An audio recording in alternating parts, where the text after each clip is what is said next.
At night, yeah. Make all the demons quiet, yeah. We were built to thrive, yeah. I think that we've all had enough. What keeps you up at night, yeah. Make all the demons quiet, yeah. We were built to thrive, yeah. I think that we've all had enough. Oh, yeah, I think that we've all had enough. Sick of dealing with the old plan. They know that we're calling it wrong. You got me like, oh, yeah, I think that we've all had enough. They know that we're calling it wrong. Hey, it's too late to try to go contain it. A generation fueled by creation. We live lives on a small screen nation. We control the airwaves, no negotiation. I refuse to think we need saving. Something good will come from creation. And when we think that the world is too anxious, we'll adapt, evolve, survive and save it. What keeps you up at night, yeah. Make all the demons quiet, yeah. We were built to thrive, yeah. I think that we've all had enough. What keeps you up at night, yeah. Make all the demons quiet, yeah. We were built to thrive, yeah. I think that we've all had enough. Oh, yeah, I think that we've all had enough. Sick of dealing with the old plan. They know that we're calling it wrong. You got me like, oh, yeah, I think that we've all had enough. Sick of dealing with the old plan. They know that we're calling it wrong.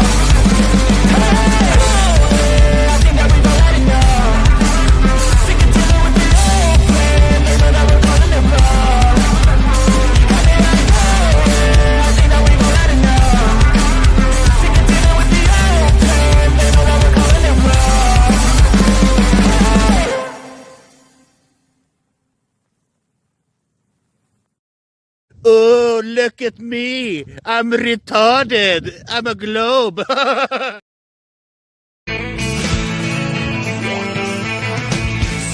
one told you life was gonna be this way. Your job's a joke, you broke. Your love life's the old way. It's like you're always stuck in second gear. When it hasn't been your day, your week, your month, even your year. But I'll be there for you when the rain starts to pour. I'll be there for you like I've been there before. I'll be there for you 'cause I'm there for you.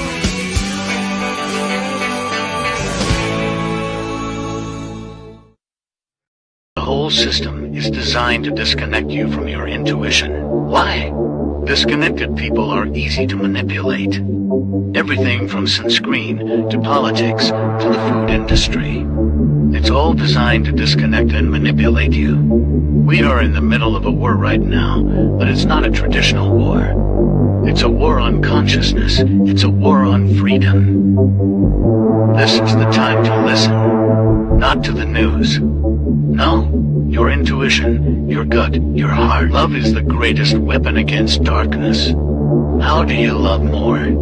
You begin by loving yourself. How do you love yourself? You listen to the messages your body is telling you. Nobody is coming to save you. Get up. Be your own hero.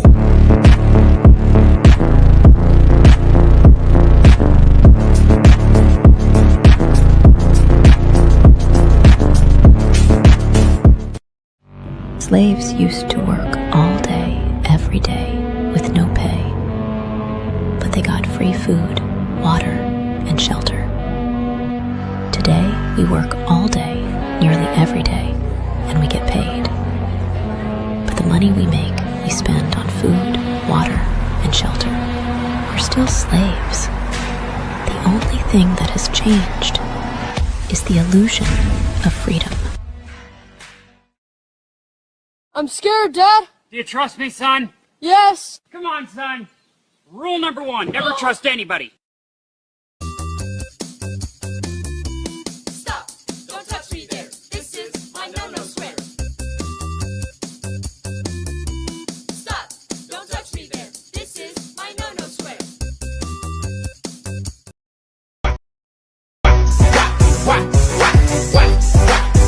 Now let me see you Drop it to the flow, drop it to the flow then. Now lean. Gravy make a splash like Pippin. Shit, that's nothing. Splash. Everybody call me Big Pimpin'. No, I ain't bluffing. I'm with your mom in the kitchen, making blueberry muffins. Taste the biscuit. Taste the goodness of the biscuit. Taste the honey sauce. Taste the goodness of the biscuit with the honey sauce. Don't get that honey sauce on me. I don't like the way it tastes with my chicken wings. Chicken banana, chicken banana, chicken banana, banana, banana. Hey man, just wanna let you know that sometimes you gotta shut the fuck up. You gotta shut the fuck up. And this current time is just one of those times you gotta shut the fuck up. I don't think you're a bad person. I just don't want to hear you talking anymore. You gotta shut the fuck up. I remember when I lost my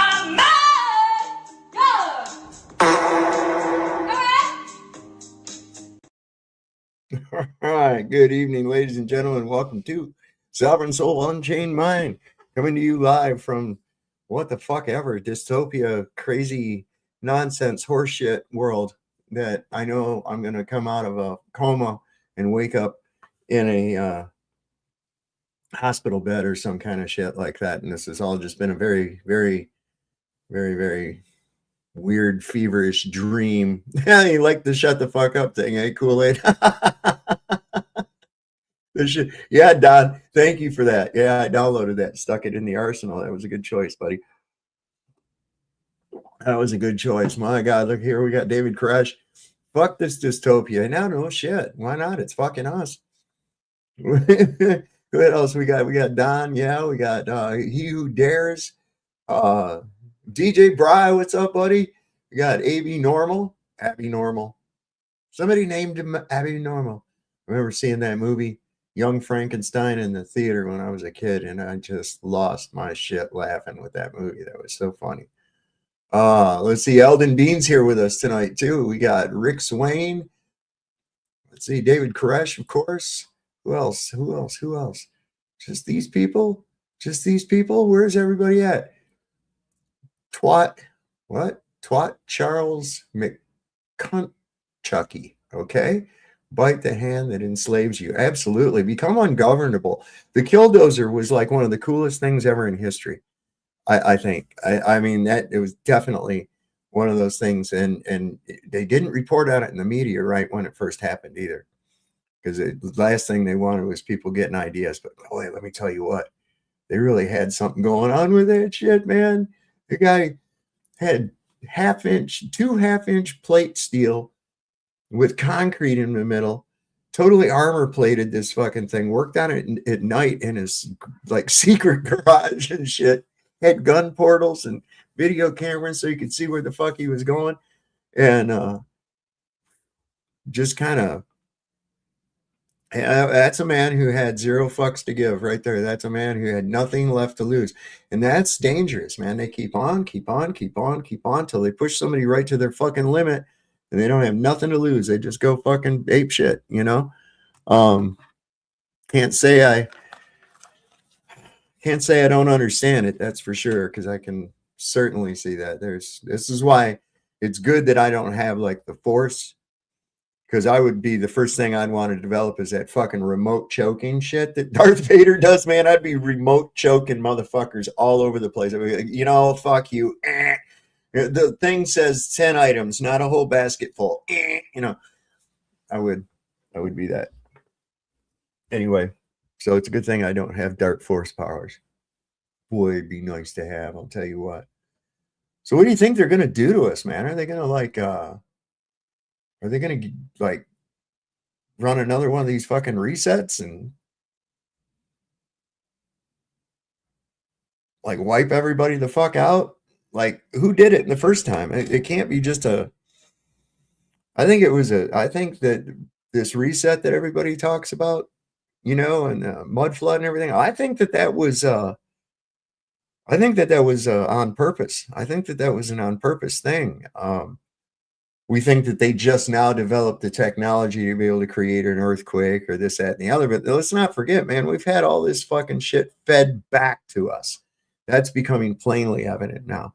That shit is being fed back to us as though, oh, look, we just discovered. But man, like the other night, that video of that guy zooming in with a microscope on the fucking chip on your cell phone. Go away somewhere with that somebody got in there and did that and created it. Go somewhere with that. That's just not even. How would anybody even begin to come up with that dumb shit? You know what I'm saying? How would they even begin to come up with that? That's why I have to wonder, where is this shit coming from? You know? Yeah, they have retention plans to replace me. They can't. I'm unreplaceable. I am a unique expression of the infinite possibility. And here's what's really cool. Every one of you is too. A unique expression of the infinite possibility. It means you're special, but not, you know, necessarily short bus special, but, you know, special. Anyway, I got a couple of little things. And here's something I was thinking about going on with, would be really cool, is to have I've got the lost history of flat earth, and I thought it would be kind of cool to go through that in parts. A lot of people have woken up since that, and it's not around. People don't see it as much anymore. There's Robert N. Robert, do you have a camera so I can verify that you're a real person? If you just need to troll globe farts, don't mention this. No, we're not going to do that here. Okay. So if you want to come on and discuss things, that's another story, but I ain't wanting to. Look, I'll discuss flat earth with motherfuckers all day long, right?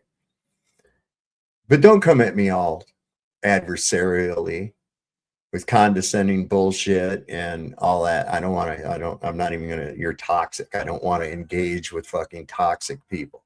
Okay. I just don't. It's just not my bag. So, can you turn on your camera for a minute, Robert, so I can see that you're a real person and not somebody that's sneaking up to try to porn bomb me again?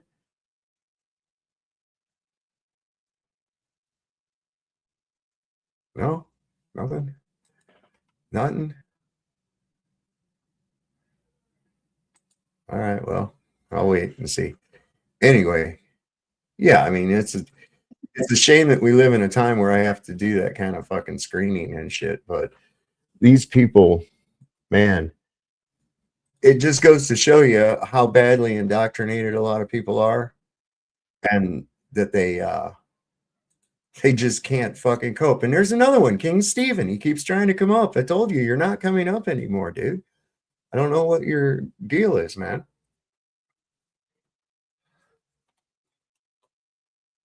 Anyway, I got a couple little videos on that, but if you guys are interested in looking at that video, Lost History of Flat Earth, just let me know in the chat. Hit a 1 or some kind of shit like that. Yeah, the 2 douchebags last night, they didn't last long, and nothing came about from it. Nothing came about from it. There's Robert. Hey, Robert, hold your left hand up with 2 fingers, just like I'm doing right now. Uh-huh. Can you mimic what I'm doing, Robert? Once you do, then I'll know you're not just putting some picture. You're definitely one of those guys. Okay. Uncooperative. So anyway, can you do what I do right there, Robert? Can you do that? Can I see you do that in the camera? Habla English? No? Can't mimic what I'm doing to prove that you're actually a real person? So why would you want to come here and do that dumb shit? Just wondering. All right. Anyway.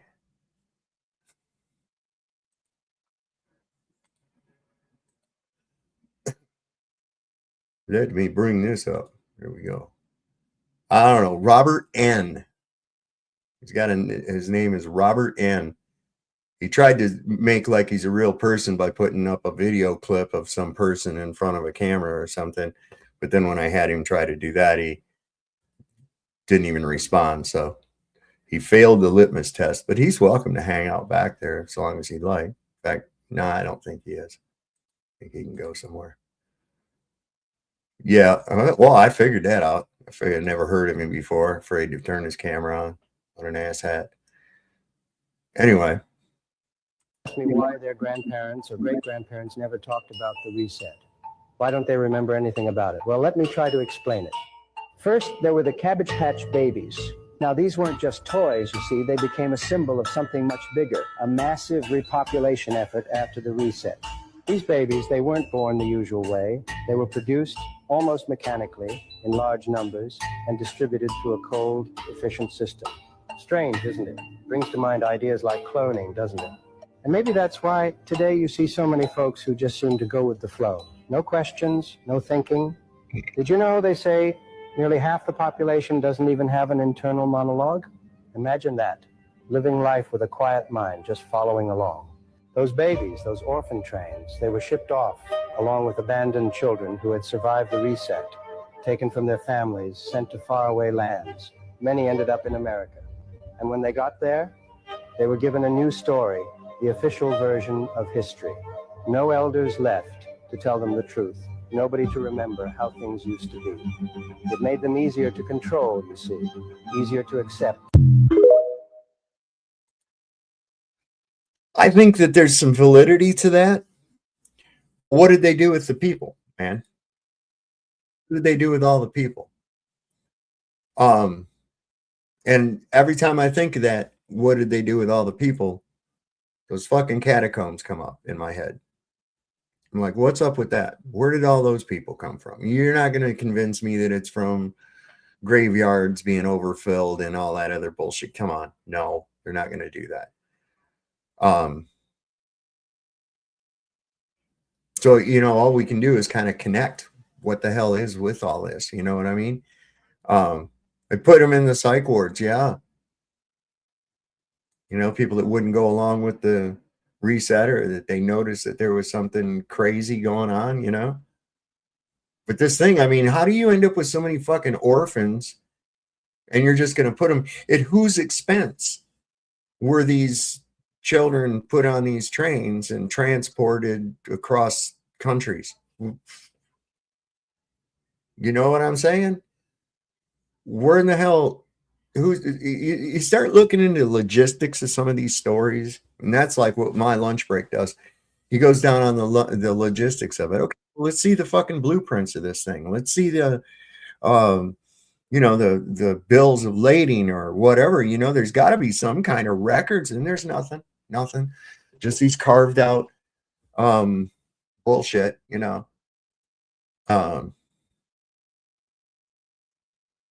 No, we don't need to, Robert. What I say about we're coming on here to troll or any of that shit. We're not doing that. Okay, save that for these little kid channels or whatever that want to fight with trolls and shit. I don't care about them. Anyway, that's my last word on the subject.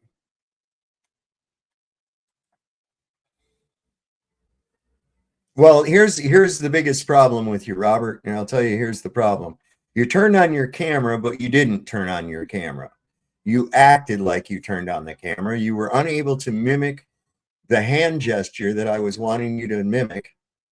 You just stared blankly at the screen because it was a recording of someone looking at a computer screen, okay? So you already came up here with dishonesty.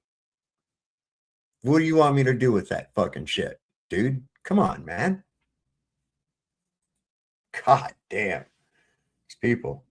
Who sent you here? Robert, who sent you here? Who the fuck sent you here?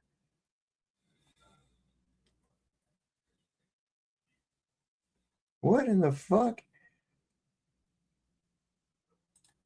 Dude, just go somewhere. God damn it. I got time for these fucking people, man. There were two ways that people got children from the orphan trains. The Foundling Hospital would put notices in newspapers around the Midwest, and people would write in and say, I'd like a blonde, curly-haired, blue-eyed, 7-year-old boy with a sweet disposition. And so they would look around and find that child and put him on a train, and then that person would be waiting on the other end. The Children's Aid Society had the children line up by height at a train platform or at a city hall or a Grange hall. Then farmers or whoever came would often, not unlike a slave auction, have them run in place, check their teeth, check their muscles, have them do even sit-ups or push-ups to make sure they were strong because they wanted workers. The farmers would take them off the stage and then fill out certificates taking ownership of the child. Contracts were signed between the people who took the train riders in and the organization, the Children's Aid Society or the Foundling Hospital, and it says, shall be indentured until the age of 21. It was actually a form of slavery. Many of them had no choice but do what they were told to do. As the train drew nearer to its destination, the children's clothes were changed, their faces washed. They were prepared for the defining moment of the trip, the distribution. In local newspapers, notices had run in advance encouraging people to come see the homeless children on the stage of a meeting hall. That was just like open air fucking trafficking, basically. You know what I'm saying? It's just like, hey, you want some kids? Here they are. You know, what the fuck? Wow. As the children waited to be displayed, they were urged to make a good impression on the audience. November 7th, 1883. I was a witness of the distribution of 40 children in Minnesota. The children arrived at about 3:30 p.m. and were taken directly from the train to the courthouse. Mr. Matthews set the children one by one before the crowd and gave a brief account of each. Applicants for the children were then admitted in order behind the railing and rapidly made their selection. If the child gave the assent, the bargain was concluded on the spot. It was a pathetic sight to see those children, tired young people, weary, travel-stained, confused by the excitement, peering into those strange faces. Hastings' heart. The distributions continued for 75 years, until 1929. It was a huge stage, and we were all set up there in 2 rows of semicircle. And the people were already down in the audience. They had been notified ahead the day before that we would be there. The big day came, and we arrived on a Sunday in Kirksville, Missouri, at the Presbyterian Church. We marched down the aisle, 13 of us, and they would walk past us, and you were viewed. And that's a strange feeling. You'd never been looked at in that way before. You'd never seen people looking all around you. That was an ordeal that no child should go through. They pulled us and pushed us and shoved us. And this old man, I had never seen anything like anybody chewing tobacco. I knew nothing about it. This old man came up and his mouth was all stained brown. And I thought, well, he'd been eating chocolate candy or something. Then he said, open your mouth. I looked at him. And I want to see about your teeth. I opened my mouth. He stuck his finger in my mouth and rubbed over my teeth. And his old dirty hands just, I wanted to bite, but I didn't. The children whom no one selected were escorted back to the train and taken to the next stop on the line. By that time, there was some 20, maybe 25 children left on the train, along with my brothers and I. And we eventually wound up in a little town down in deep northeast Texas called Clarksville, Texas. And I've been there. We were lined up again there and examined and everything. And a couple came by, picked up Gerald, who was only 2.5 years old. I don't suppose the child had ever been shown any love or anything, because when the lady bent over to talk to him and everything, he just almost jumped in her arms, and you could see him grab her around the neck. And so they decided to take Gerald. There again, I felt terrible because I knew I was losing a brother right there. And they took Gerald over to the table, did the paperwork, and he was just happy as he could be until they started out the door, and he suddenly realized that he was losing his brothers, and he turned around and screamed right loud for his brothers. And of course, that broke my heart again. Children drifted from farm to farm. Some even made their way back to New York. Ran away. There were stories of children landing in reform school in Michigan. From Indiana, rumors of children on the dole. A Southerner named J.H. Mills claimed that men needing labor, their slaves being set free, take these boys and treat them as slaves. The record books are filled with names and dates, details of departures and arrivals, but say little about the quality of the children's treatment. The extent of abuse is unknown. With reports of children drifting through the countryside, Brace consented in 1883 to an independent investigation. It found the local committees were ineffective at screening foster parents. Supervision was lax. Many older boys had run away. Many rural people viewed the orphan-trained children with suspicion, as incorrigible offspring of drunkards and prostitutes. The children spoke with the accents of Ireland, Germany, and Italy. Unlike most Midwesterners, many were Catholic. One official said what was good for New York was very bad for the West. I have known several of these city Arabs being provided with homes and never heard of but one that proved to be honest. I believe it is the blood and not the education that tells. Bad blood. That's what I used to consider it. We kids from New York were of inferior stock. You have to have something deep inside of you that will make you want to keep going. When I went to school, they had a game. They played send in and send out was the name of it. And the width of the playground, they would line up and they'd go after people. Well, they wanted fast runners. So I started running home and running back to school and running. Wherever I went, I was running.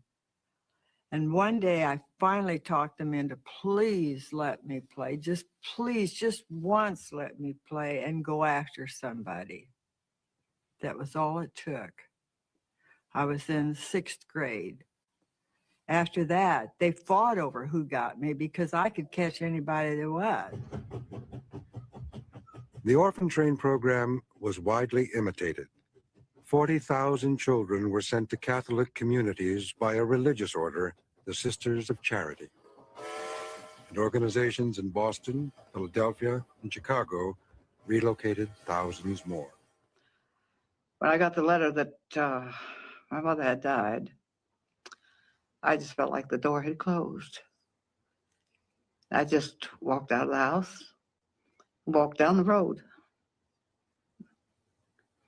It was cotton picking time. Daddy said I could stay at the house. So I did, but I didn't cry. When a child of the streets stands before you in rags with tear-stained face, you cannot easily forget him. And yet you are perplexed what to do. The human soul is difficult to interfere with. You hesitate how far you should go. One sure measure of the heart and soul of any society is how it treats its children.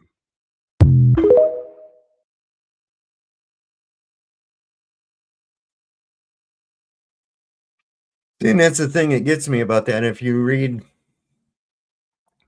some of the stories of the time, the books that people were writing, like Dickens, Samuel Clemens, or as we know, Mark Twain, Huckleberry Finn and Tom Sawyer, these are like orphans, these Oliver Twist, all these characters. What is it? Why was there so many fucking orphans going on at that time? What's really going on here? And wouldn't they have already had some kind of a plan, or was that the plan, for repopulation? Maybe even set aside some of these people and designate them as, hey, these are going to be your kids or whatever, God, so much we don't know. So much we don't know. And we can't trust the given narrative that we get. Did I just put, I thought I just, oh yeah, I did. Okay. Oh yeah. All right. So we'll go over that. Looking like, how many do we have in here so far doing that? It's 38. We'll give it a little while. Don't forget to vote in the poll. I do have that, and we can do it in installments, because it is like, phew, the whole thing is, holy shit. Hold on a second. Let me look at it real quick. Where the hell did I do it? Oh, that's right. It's in there. Duh. Keep thinking I used it in the other thing here. Yeah, there it is. The whole thing itself is 5 hours long, so we'd have to do it in installments. You know what I'm saying? Which is not a problem. Not a problem. We'll see what happens with the poll here. And decide what we're going to do with that. And it's looking like we're probably going to end up watching. So this thing with the NDAA that they're slipping through, listen, this is treason. This is 150,000% goddamn treason, man. Every one of these cocksuckers that's voting in favor of this needs to be hanged. That ain't no shit. This is some treasonous shit that's going on right now. Merging together the U.S. and Israel. They're not even our ally, man. The fuck? This ought to tell you everything that they say. This ought to tell you everything you need to know about it. Anyway. Wow. Yeah. In there, Section 224, which I intend to offer an amendment to strip, but that provision would enmesh, synchronize, integrate, whatever word you want to use. I think they use the word synchronize in the legislation, but we all know what it means. And we were called conspiracy theorists last week for saying this means we're going to merge the two militaries, the IDF and the U.S. military, because they said, oh, this is just, we're merely combining our technology and our supply chains and all this other stuff. It has nothing to do with chain of command, which that may be true, but it's still an encumbrance and an entanglement that I think, honestly, is treasonous. There is no reason that this is not a symmetric relationship. Even NATO is asymmetric, but this is way more asymmetric, where we're going to be the ones giving, compromising our own national security, basically obligating ourselves to the defense of Israel at any cost, regardless of what Netanyahu engages in once we, through Section 224, the NDAA, and then this letter, which is showing you the road, the path that they intend to go down. It makes us all not conspiracy theorists now. That's just anti-Semitic movements. Anti-Semitic. Not wanting to share national security. Well, we already do, because they spy on us. They got full fucking reign in the Pentagon. The hell, they're already took us over. Now they're working on another place, but they're not putting up with it. Albania. I know. I'm waiting to see. You know how we have so many flag or stars on our flag? I'm waiting for it to be that star of Israel, where all the stars are, and then just the red and white stripes. I think I have one. I think I have one. All the stars on the flag are 6-pointed stars. Or just one big one, like Israel's flag just has that one. Is that like the Star of David or something? Or what is that star? The Star of Moloch. Oh, Star They of say it's the Moloch. Star Yeah. of David, but it doesn't have jack shit to do with David at all. Yeah, I Is that do. like two triangles? Is it Yeah, just two Yeah. right side up and upside down. Yeah. And I'm gonna send that to somebody, and then I'll be able to pull it up on the screen. Moloch. Moloch. Moloch, don't be a hero. What? What? Fucking crazy Where'd all bastard. those babies come from? Hang on, buddy. Let's see. Did I send that to him? What? Oh, wait a second. Back in the day, babies had the right to travel without ID. Well, they used to mail them. You could mail your kids to your fucking parents, you know? Right. Yeah, I'm not shitting you. That was for real. Let me see here. I'm going to put I sent that to the wrong place. There we go. Let me send it there. There. I was all these little fucking messaging apps and shit. This is what I was showing. Hang on.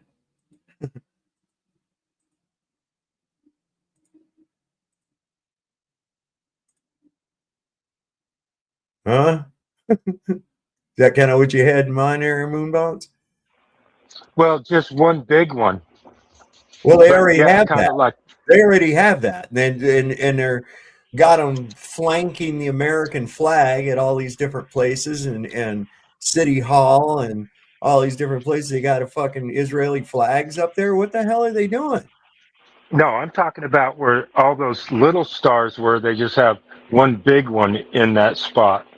Yeah. No, you know what? We need to make the United States 110. That's what we So need to hey, do. if they did that, if they like merged like the military, wouldn't the next president just be able to dissolve that? Well, you're going to have to take it's in the National Defense Authorization Act. I mean, then Oh, what? You know, this is the new one. You'd have to wait till the next one comes up for renewal. If not, somebody go in there and challenge it. But I'll tell you right now, your Congress, your legislators, your representatives, your senators are bought and paid for by that little fucking despotic nation. We are not the United States of America anymore. This is Zog.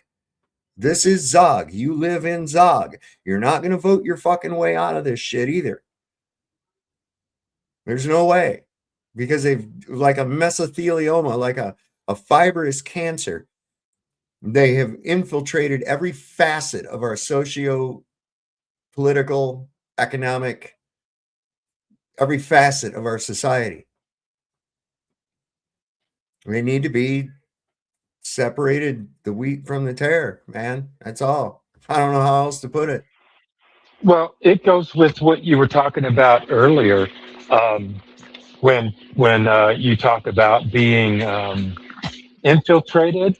It's just like a foreign government is like taking over, and It's it's just occupied. It's yeah, it's it's just a it's occupied. Yeah.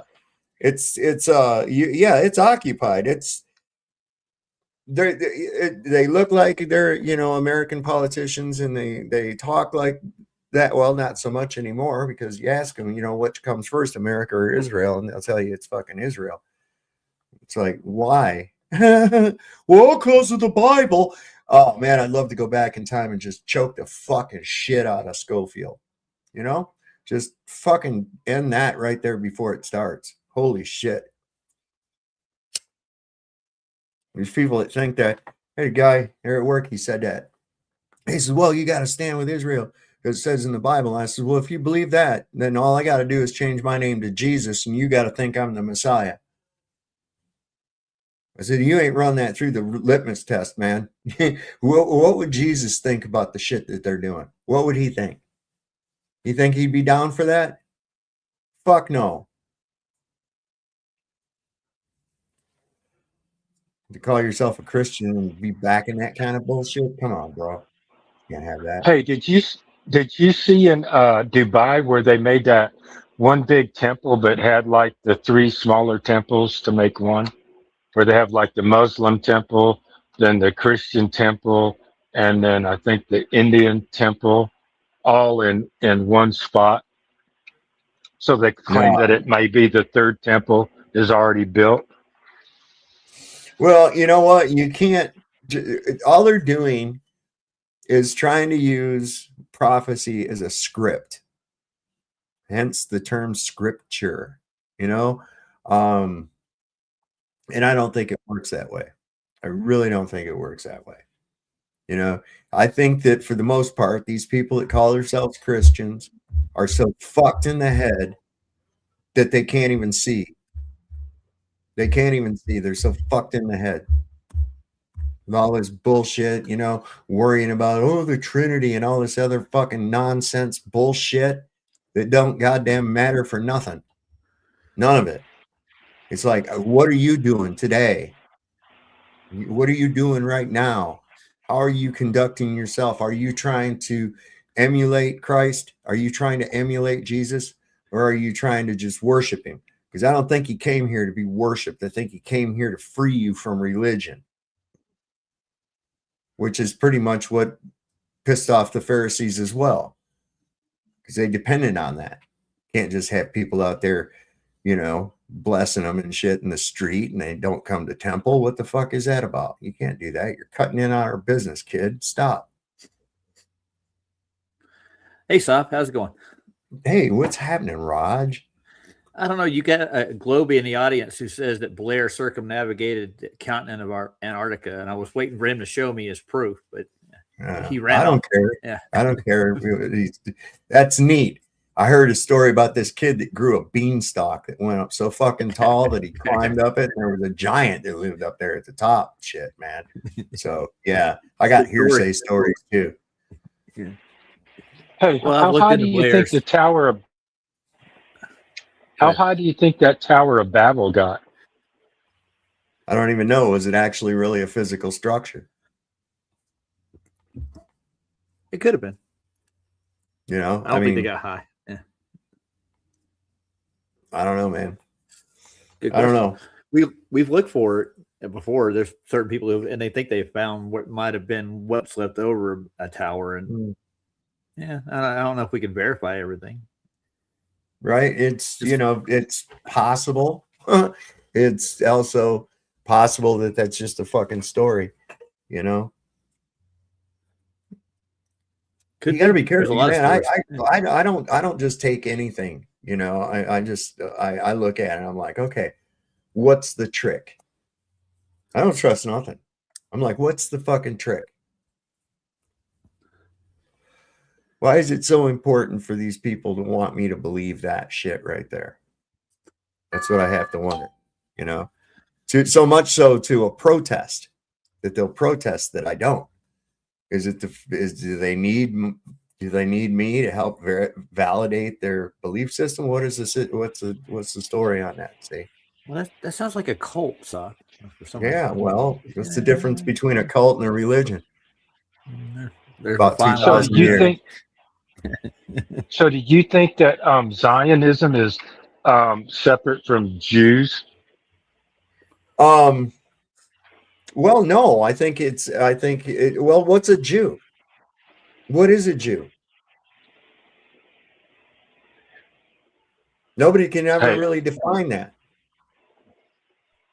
Is it a race of people? Is it a religion? What the fuck is going on? You know, I think it's a political ideology that hides behind a religion that they don't really practice. That's what I think. Well, if you go to church on Sunday, I mean, that should be enough, isn't it? Well, I guess. Sure, as soon as you get out and go to the fucking local diner and be shitty to the wait staff, that's what you ought to do. There you go. Yeah. You know, I mean, Christ Almighty, these people are just and they're some of the most backbitingest, two-faced. Look how many of these goddamn preachers and shit they catch being kitty diddlers. You know, same thing. I mean, it's fucking disgusting, man. How many The of them? other ones, That's what the other ones are con men who like to rip their poor congregations off for millions. Yeah. Ride around expensive jets, go to Israel and go to conferences. You know, Go to Israel. Why? Why? I don't know. You tell me. Copeland does that once a year. He goes over and goes to a convention in Israel. That's why he got his I bet planes. he does. That's what he says. Yeah. Go over there and get his fucking marching orders is what he does. But he's a real physical demon. I'm not shitting you. And I think looks like one for sure. Look at this guy, this Jared Kushner dude. I think he's a male to female or female to male. You know what I'm saying? Look at that dude. Now just think how absurd he would look with facial hair. He's got it right there with his hand under his chin. No, I mean for real. This dude, I don't think he could actually. He don't even look like he could grow facial hair. So you got to hand it to the Albanians over here. The Albanians are now going to the construction sites of Kushner and Trump's family and all these oligarchs, and they're destroying the vehicles. Soon they're going to realize that if they just take some sand, a few handfuls of sand, and they put them into those gas tanks, it's much more damaging to the vehicle than it is destroying and smashing the outside. Definitely keep doing what you're doing, boys. We are all watching and rooting for you over here.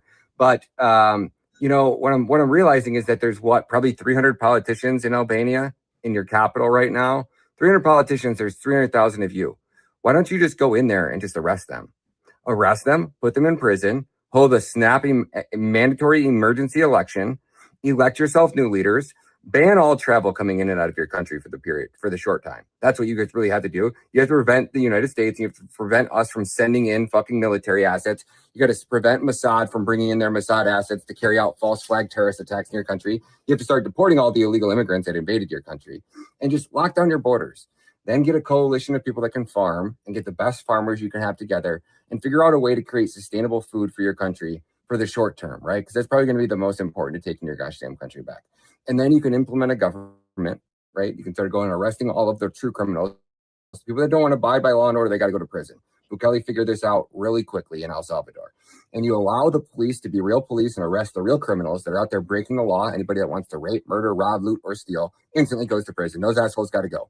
And then you take your country back. And then you write new laws and new legislation that bans Israelis from ever traveling to your country. Completely cut them out. Italy's going to do it. You're going to watch Iran do it. You're most likely going to watch Russia do it. You're most likely going to watch a lot of these countries tell these motherfuckers to just pound sand. These terrorists that are out there destroying the fucking world that nobody likes, and everybody's realizing they're the bully on the playground. It's all coming to an end real soon, Albania. We're proud of you guys. Keep up the great fucking work. God bless you. Godspeed out there.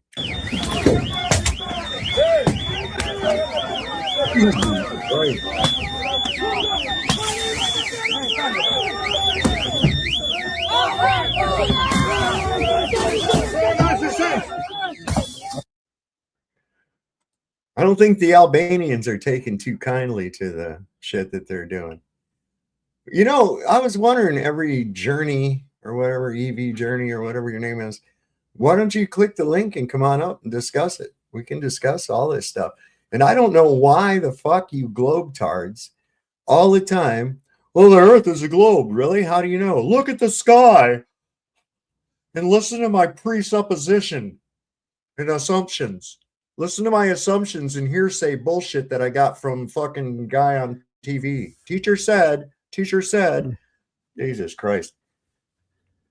You'd figure adults have enough sense to be able to go, hey, wow, they really did trick me into some fucking childish bullshit, man. Holy crap. No. Oh, no, it really is this impossible fucking thing. Get the fuck up out of here.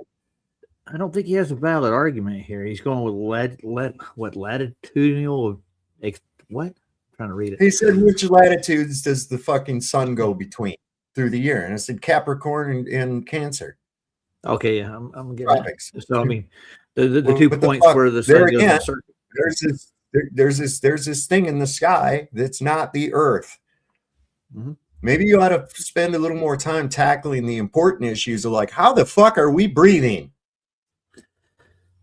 That would be a great one right there, because anybody that's got two brain cells to rub together knows that A mixture of gases cannot be collected without physical containment. There can be no substantial volume at all. Okay? No specific volume. Water will never behave in the manner suggested by your inane, crazy ass fucking belief of a globe Earth. Okay? It just doesn't fucking happen, will never happen, has never happened. You got to get off this goddamn space bullshit and realize that it's all about the fluids, man. It's all about the fluids. He's talking about Tropic of Cancer and Tropic of Capricorn. How does that prove a globe? I'm just trying to figure that out. It doesn't. Nothing in the sky has anything to do with the ground you're standing on. Okay? If you're going to believe that, then you might as well believe that watching an airplane take off for Florida is going to get you to Florida. Yeah.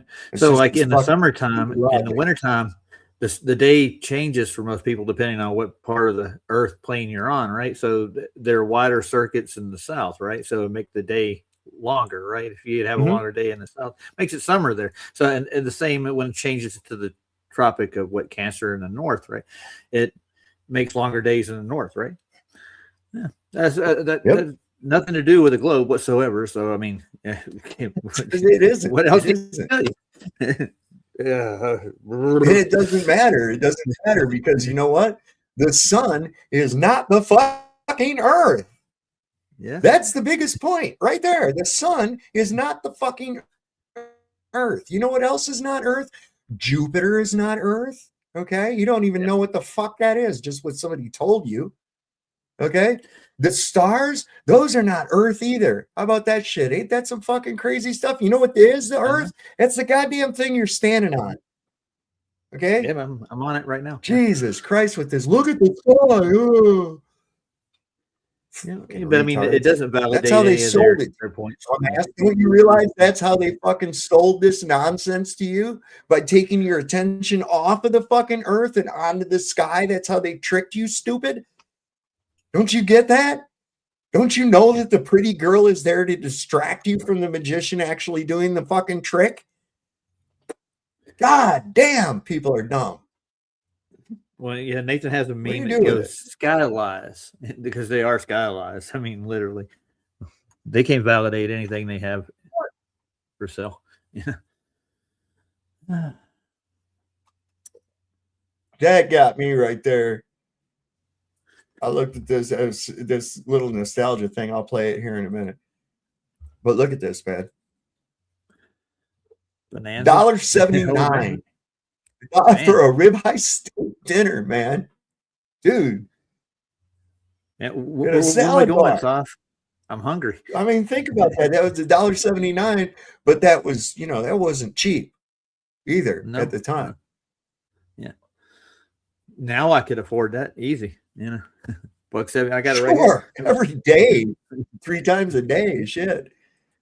Yeah. Restaurant wouldn't stay open very long. I don't know what kind of steak you'd be getting for that money, though. I can tell you that. You saw it. It's soil and green. It's soil and green. Soil and green. Yeah, we're gonna go over into the ear one on video here. I want to check my poll. You'll be getting tube steak. Oh yeah, 82%, 81%. Yeah, it looks like the majority of people want to see that, so we'll go over there to that in just a few minutes here. The lost. I've seen all 3 of them. Haven't? Don't they make 3 of those? The lost history of flat Earth. Shit, there's 8 parts altogether. It's 5 hours. What I have is, let's see, 7 parts, and it's over a period of 5 hours if you play the whole thing.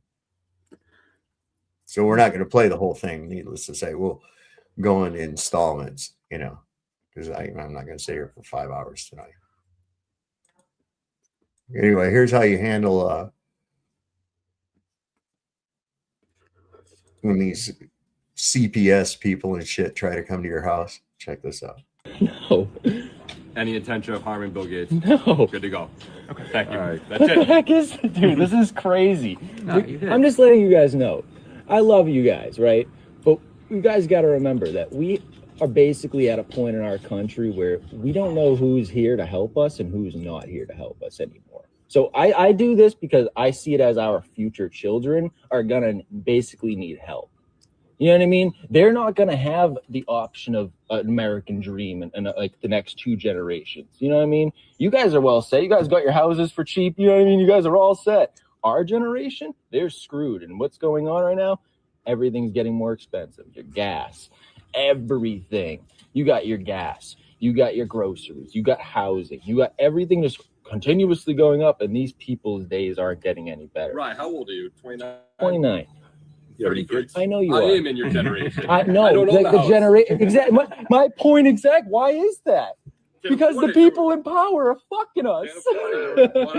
You can't tell me I'm wrong here, but what I see it as is they're sending you guys out as their dogs to do their dirty work. So people that like myself who are upset with the government and everything around, not even just the government, banking, pharmaceutical, Hollywood, everything, pushing friggin' OnlyFans on children and everything. Yeah, I'm sick of it. And it's all being pushed by our government and allowed by our government. So us being upset at our government isn't a bad thing. And it's our First Amendment right. And right.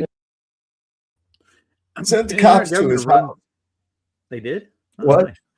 Nice. I was going to say our government. Sorry. Yeah. I'm sorry. I was going to ask a question. Over some kind of Facebook meme or some shit. Wow. These people are getting so pussified by the day, it's not even funny. Not even funny. My question was, who runs our government? What particular country runs our government? I know. I don't think it's a country. Well, a despotic nation. Let's use that one. Well, right now we're occupied by Zog 100%. Yeah. But that there again is only a finger of the bigger hand. You know what I'm saying? They're all working in conjunction. I don't want fingers in, hands in near my stuff. They can stay away. Somebody needs help, and somebody said something about furries run the government. That's right. Somebody says it needs to learn how to film straight. You think that's bad? Watch this. This was there was today at an Ohio festival. There was somebody fucking popped off and started shooting a bunch of people or something, man. I don't know. Here's some real good shaky footage for you. You're gonna love this.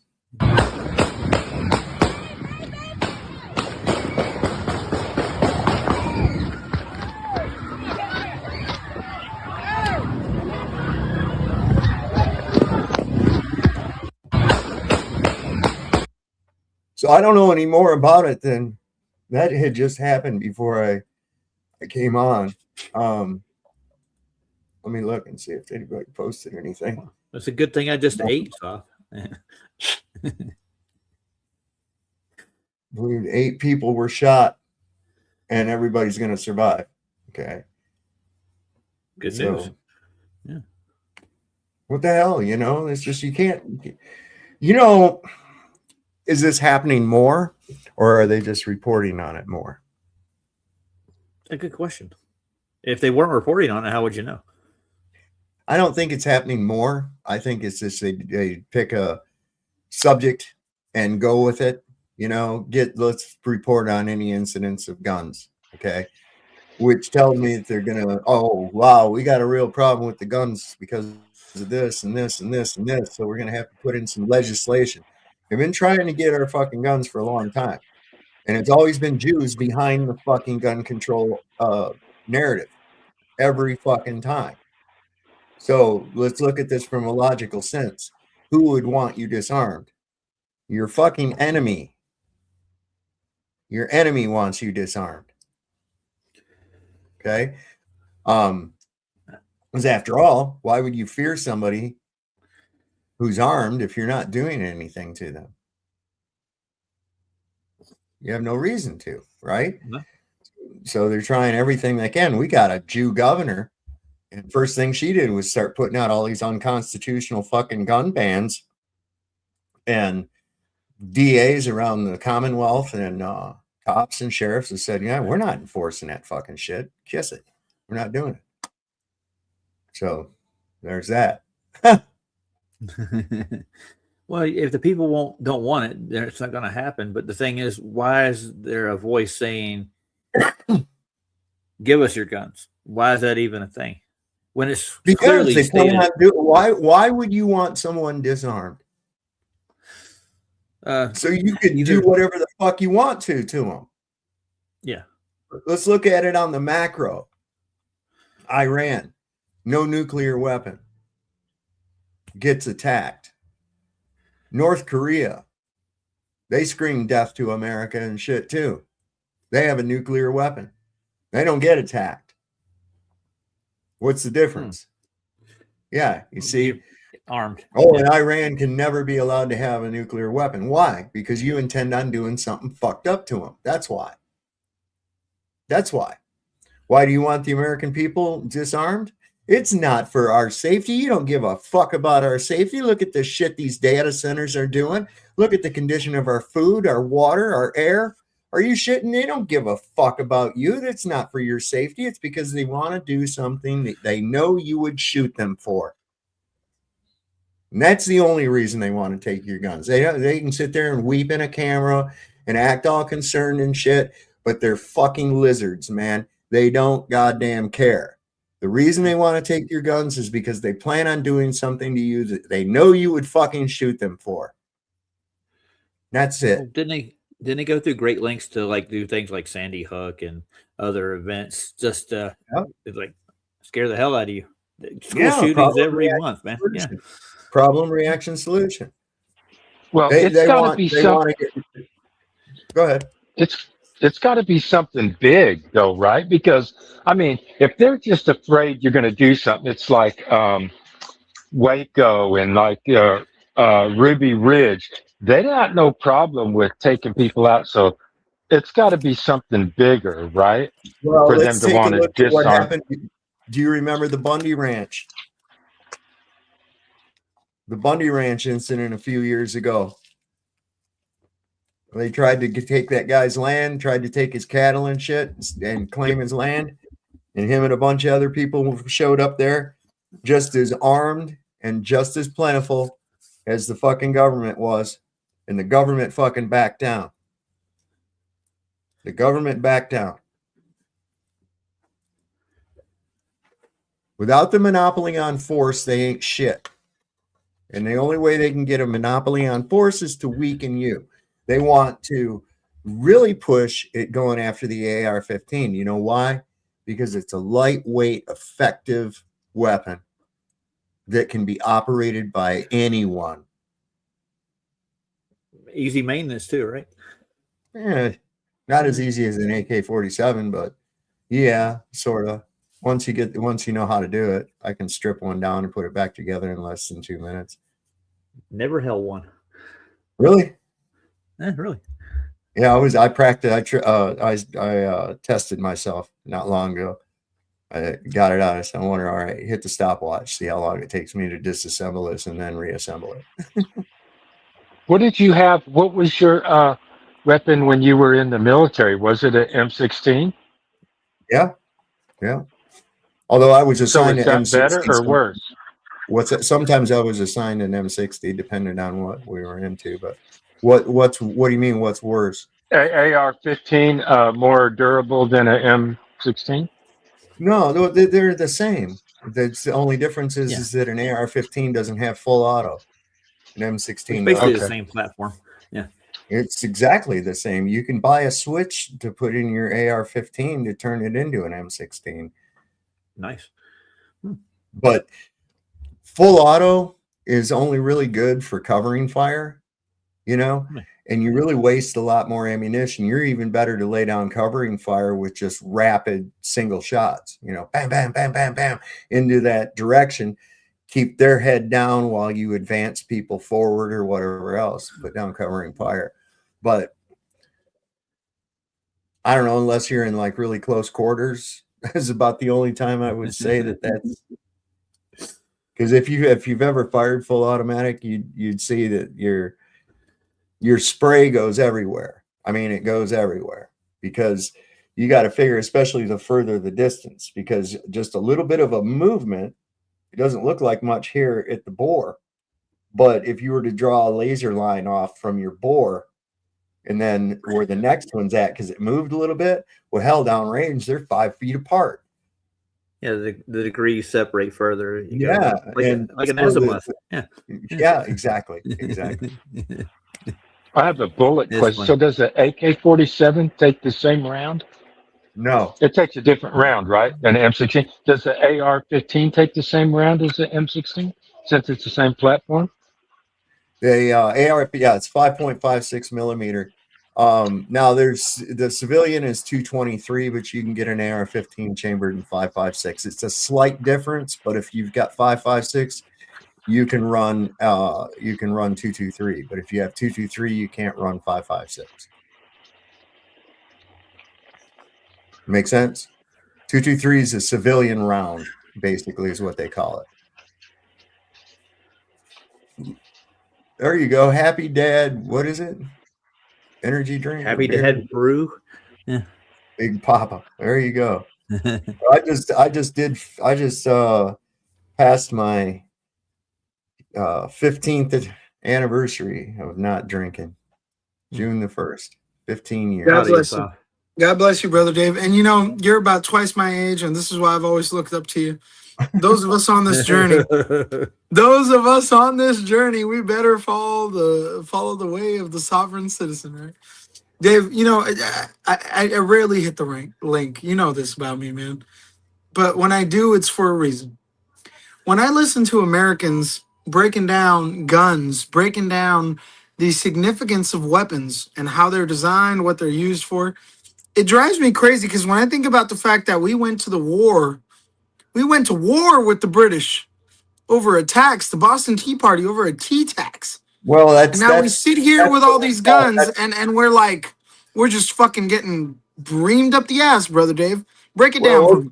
It wasn't really, that's a little story that we're given about the taxation without representation, but it was more than that. It was about coining our own money so that we didn't have to pay a tax on these things, being able to charge our own tariffs on shit. That was one part of it. But there was already an organic movement to rebel. I mean, there was already people was dragging out fucking tax collectors and shit and tarring and feathering them and that kind of thing. But this organic movement was splintered, and it was quickly co-opted by some elites, and specifically one, John Hancock, who got himself in financially because he was money. He had the money, see. So there was a lot to it. It was co-opted by these elites that were still tied to the blue bloods of Europe. And this is why they call it the Great Experiment. We never won the revolution. It was a show. That was a psyop. There's no way that a bunch of a ragtag colonial army and a bunch of farmers with pitchforks and torches defeated the most powerful empire on the earth. Okay, that just doesn't fucking happen. And you know, this is Dave, you know, this is what I do. I lead the content, right? So it boils down to the back of the dollar bill, the new order, right? The new world order, Novos Ordo Seclorum, a secular age for these elites. And now we sit here as Americans, the only arguably free people in the world's countries, right? These governments that I mean, you know, when you think about it, Dave, I think we are the most free. I think what's not free about us is how we are so quick to be distracted and brainwashed and divided and conquered. Well, and that's that just fucks it. with me, Dave. It really does. You can't be free in body if you're not free in mind. Okay? And most people are not free in their mind. They're not. They're slaves in their mind. They're slaves to a system. They're slaves to an ideal. They're slaves to an illusion that doesn't really exist. And when you try to break people away from that illusion, they mock you and ridicule you and call you a tinfoil hat conspiracy theorist. But then comes this time in my life where it's coming to fruition. And I'm sitting back here going, remember when I told you that was going to happen? Yeah, huh? Remember when I told you that was going to happen? I remember. Don't look to me for solutions because I'm on my way out of this motherfucker. This is all yours, baby. This is all yours. I mean, that's just how I look at it, you know? They're trying to hit you at every level, mentally, Dave, physically, spiritually.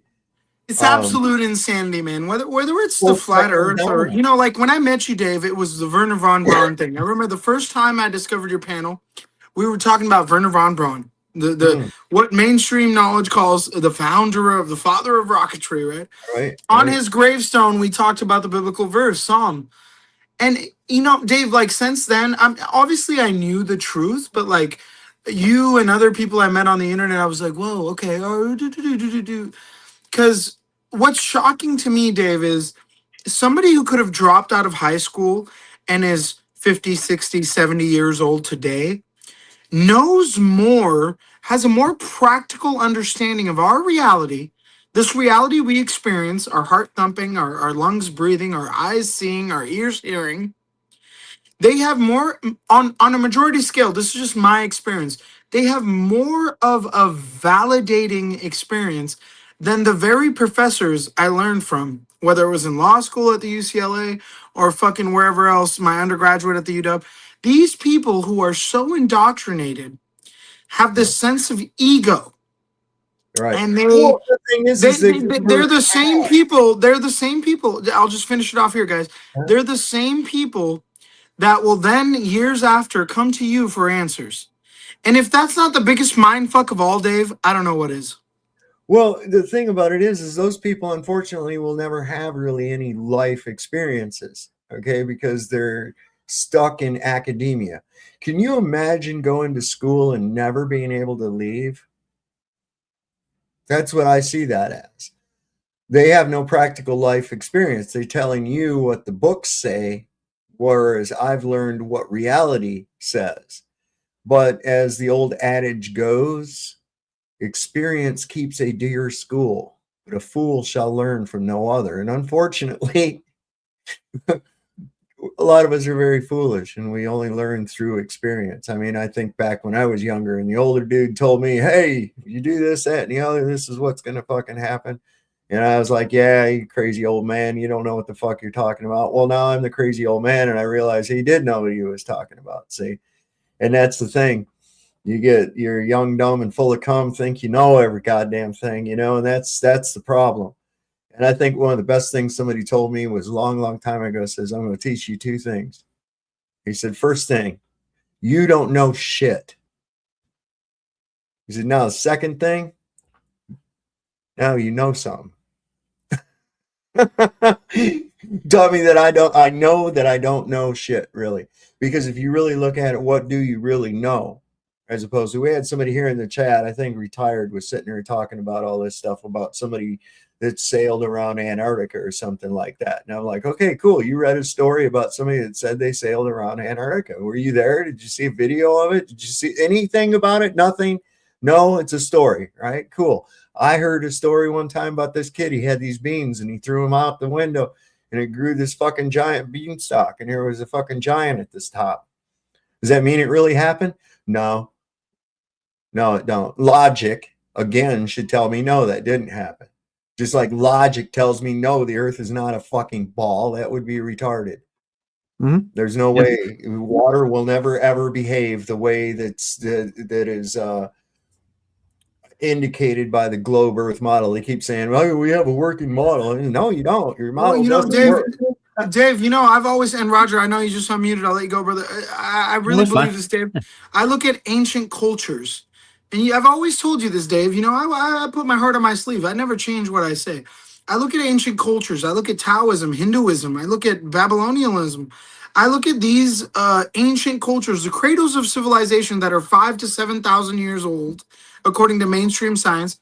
And these people do not question the concept of the supernatural. They do not question the concept of everything before Copernicus. So, you know, this is why I connect with my Western brothers and sisters, because I do think we are all being lied to. I do. Oh, absolutely. We are. Yeah. Everything.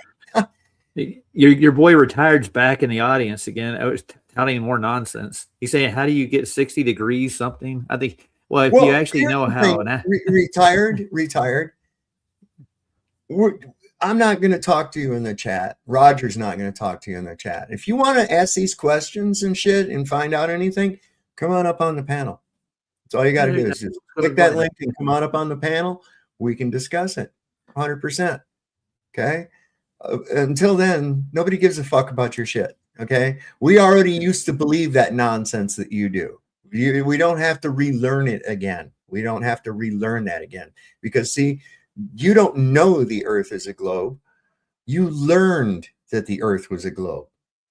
And that's why it's so important. It's this initial question, and it goes back to the ancient Greeks and shit. A seafaring people, mind you. They knew the earth was a globe. Sure, right. Okay. If nobody had ever told you that the earth was a globe, and I'm assuming that these people then had just as much capacity for logic and reason as I have today. Well, I gave so what would ever Steve's, make them? What would ever give them anybody lean into the direction of thinking such a retarded thing? There seems to be a lot of it out there. I gave him a video that'll answer all his questions he's talking about right now. He Steve won't actually watch goes it. He through. doesn't want his questions answered. He just wants his questions. He out wants there. he wants you to capitulate to his belief, and that's just impossible to do. I ain't worried about what he's doing either. If he's not going to click the fucking link, fuck him. Yeah. Okay. Why is he even here? That's my question. I don't know. You might have brought him. You bring him like ticks, like like a dog bringing in no ticks. on me, and I got no ticks, no fleas anywhere. What are you talking about? I'm Bring all him with you. I don't know, but he click that link and come on up any fucking time you want to. But whatever. I ain't too concerned about what he says or what he's doing in there. But like I was saying, if that's the key question. And this could be go back to these ancient Greeks because they didn't have no fucking internet. They didn't have none of this bullshit, right? Okay. So here's just biggest dickus is walking along there, living his life and shit. And what would he ever experience or observe that would make him go, hey, you know what? I think the earth must be a big ball. What would he see? What would biggest dickus, the ancient Greek, what would he see? I'm sorry, it sounds like you said biggest dickest. I did. Yeah. I just made up a character from Greece back 2,000 years ago, 4,000 years ago, whatever, right? He's bebopping along, and he's like, ho hum, I'm biggest dickus, I'm a happy guy. And he's like, hey, I think the earth must be a ball, man, hurtling around in the void. Now, what would ever make somebody's mind go in that direction of thinking? Not a goddamn thing. That's why honestly, Dave, this is, and I rarely try to debate you, Dave, but honestly, I think what would make a man do that is power. Because what did Lord Acton say? Absolute power corrupts absolutely. So if you can have short-term power over this bullshit, you'll continue to repeat that generational curse, which is what we see in this world today. Well, I'm just getting to the idea of where this is why people have to be told that Earth is a globe. This is why they have to be told. This is why they have to be taught that it's a globe, because you would never in a million years come to the idea that the earth was a ball ever. You would never even go in that direction of thinking. No one would. Now I ask people, and the only honest, when I ask that question, what would make our friend biggest dickus, what would make him lean in the direction of the earth being a ball? Because if I went around and said something that was obviously ludicrous like that, people would laugh at me, right? Say, fuck you. What are you talking about? You're on a ball. How can water be on a ball? Shut up. Right? That would be the first thing. They'd ridicule. They'd say, that motherfucker lost his mind. What are you trying to trick me about, man? Get out of here with that. Oh, yeah, and we're moving around and stuff, too. Just shut up, right? So this has to be told to you under the guise of academia that it came from smart people, when there's nothing smart about that fucking shit at all. It's dumb. It really is dumb. So, you know what I'm saying? God. I'm not going to say it isn't dumb, but somebody had to think of it. When you're going, who would think of it? The earth was a ball. Who would even think that? Well, somebody had to do it, or nobody They would had to think that use, way. it had to have been some wizards that were using people's perception of them as a basis to go by, just like we do now with academia. You know, oh, well, it came from school. Teacher said, huh? Well, it must be true. And don't even give it a second thought. Just memorize it and regurgitate it. You know, math attract math. What? Why? Why would that occur? Shut up. Shit is crazy. Dave, I'm gonna go back to listening because that's where I do best. You know, being in the chat, just listening while I'm working. I want to say this to everybody in the chat, to all these fucking mainstream cucks that want to sit here and just placate this idea that the world is going to shit. But they want to call Sovereign Dave, the legend of YouTube for the last however many years, a liar or an uneducated, guy who just makes claims. Fucking, you guys are idiots. The leaders of our world, the educated, sophisticated people of our world, have designed the biblical apocalypse. According to the Muslims, according to the Judeans, according to the Christians, the Sikhs, the Hindus, we are witnessing a corrupt world with evil people in charge. Shit. And therefore, like my father would always say, time will always tell. And Dave, your currency is getting more and more solid over the years, brother. You walk with God and you walk with the truth. And this is why men like me, who don't need the internet to make money, who do just fine without the internet, keep coming back because people like you give us actual truths. So shout out to you, Dave. Shout out to you, Roger. Shout out to you, Moon Bounce on the panel, and everybody in the chat. I love you guys. I'll be in the chat listening. All Salute. right. Thanks. The goat has spoken. Yeah, there you go. The goat has spoken. Moon Bounce, no, I didn't forget your question. No, a 5.56 millimeter NATO round is smaller. In fact, it works out to be, it's a little bigger than 22. And the AK-47 fires a 7.62 by 39. Oh, look at that. There it goes. There you go. Yeah, that's an AK round. 7.62 by 39 long.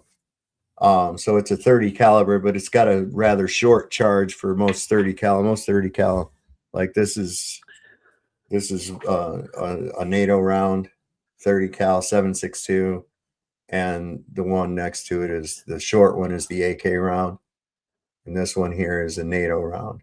But this is a 7.62. This is the same caliber, kinda. It varied within, yeah. Depends on right. So hey, yeah.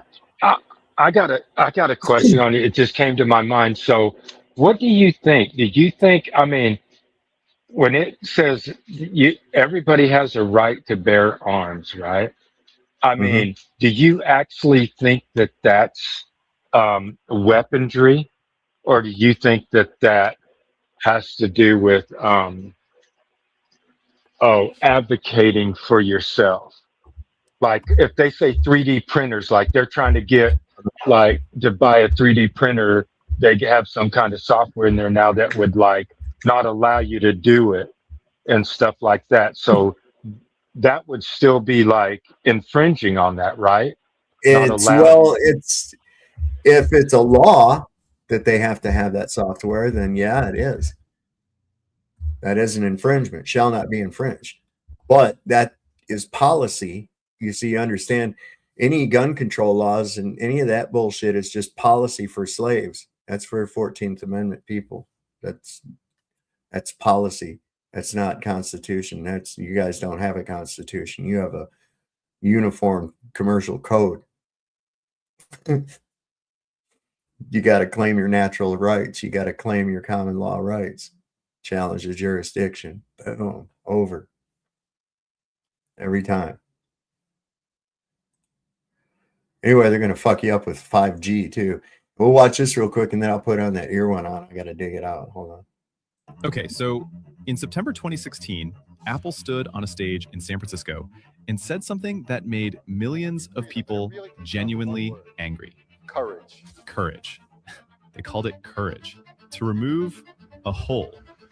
Now, 10 years later, I want to tell you what was actually going on. Because it was never about courage.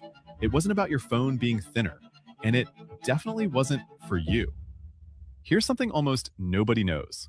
The headphone jack, invented in 1877, before the car, before the airplane, before electric light bulbs were even, common in homes. It was designed for telephone switchboard operators, those women you see in old photos plugging cables into giant boards.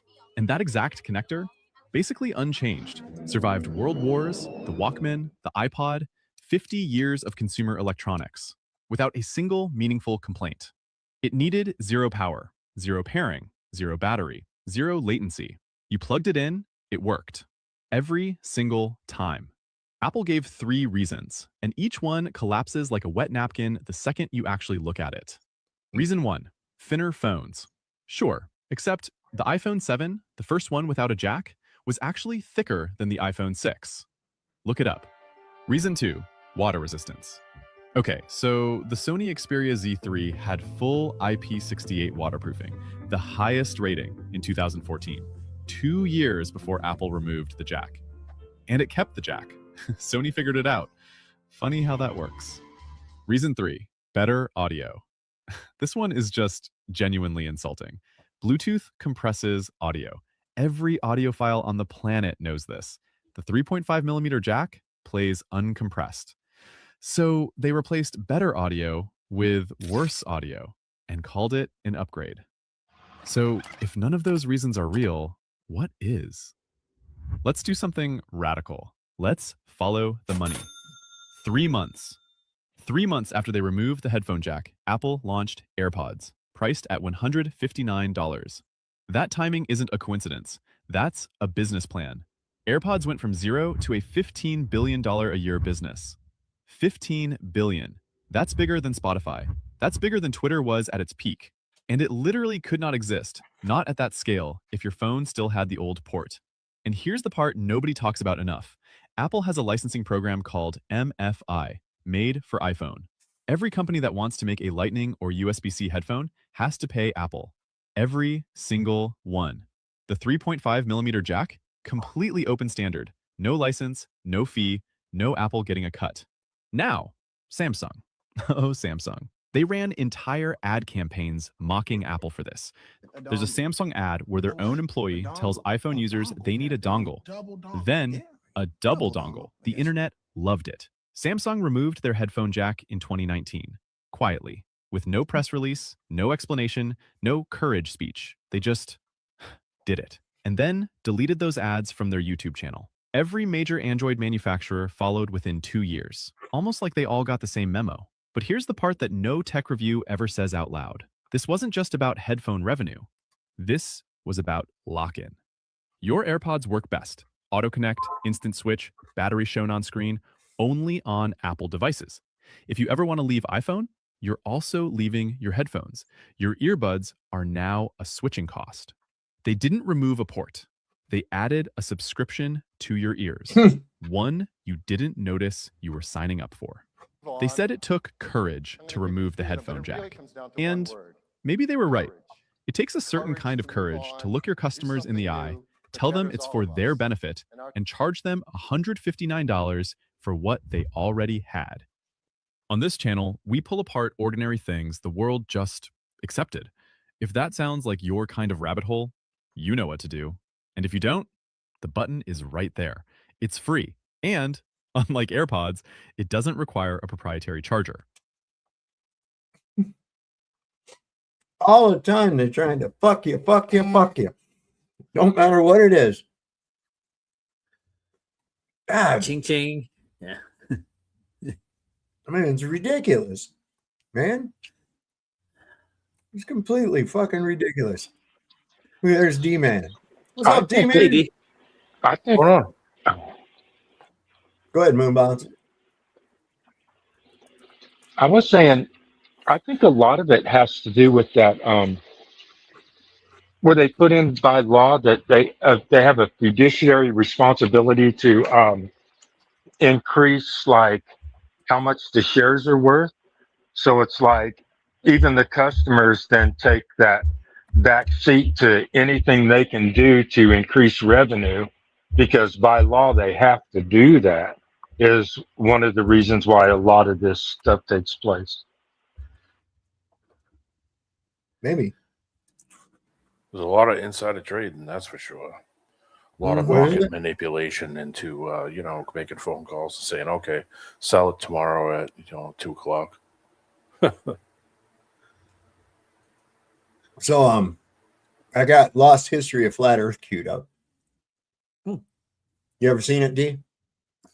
I never seen it. I didn't even know No? it existed. Is it a, what is it, a documentary or? Yeah. Kinda, Really yeah. good. Really It's good. long though. It's many parts. Well, we're going to do it in parts. I figured we'd go over the first one. There's 7 parts. It's about a 5.5 hour documentary, the whole thing. Damn. But really interesting, man. Really interesting. The guy's got kind of a weird voice. And yeah, really some interesting shit that he connects together. So I figured we'd watch that. I did a poll. Let me bring that I didn't up. even, I voted, but I didn't even know what I was voting for. I didn't even know what you were talking about. Well, I agreed. didn't. I I'm thought down you with were just whatever. asking people, would you want to know the law? I didn't know that this was a thing. Can I revert my You should have did that last night, D. Yeah. Jesus, we had D all should kinds have of votes. voted. Yeah, last night he could have voted for himself. He should have. That's okay. I'm a good guy. I'm going to try to Don't support worry. everybody. The book's going to a great person, man. It's going to Yeah. Spain. Who got it? Santero. Santero. Yeah. Oh, nice. Yeah. Nice. I mean, if everybody said give it to me, I just would have given it to somebody else anyway, because I've already got them all and the calendar. So I was just going to give it away. I was either just going to send it to Heron or say, everybody pick a number. I would have done something easy. Just said, okay, everybody pick a number. Yes, D-Man. Earth is moving up. He's an upward riser. Oh no. Not the Ooh, upward rising Earth bullshit. Man, we need Nachiketa and Dell up here. Call them on the phone. Yeah, Paul made a banner for my stream. It says taking the globe out of the earth. Sorry. I need a big boil on my ass too, D. Come on up, Dell. Oh my god. Anyway. Is Dell in the audience? No way. No, of course not. No. Anyway, with no Was further this ado. lost? Yeah, but I found it. That's why we're able to watch it. See? There you go. Yeah.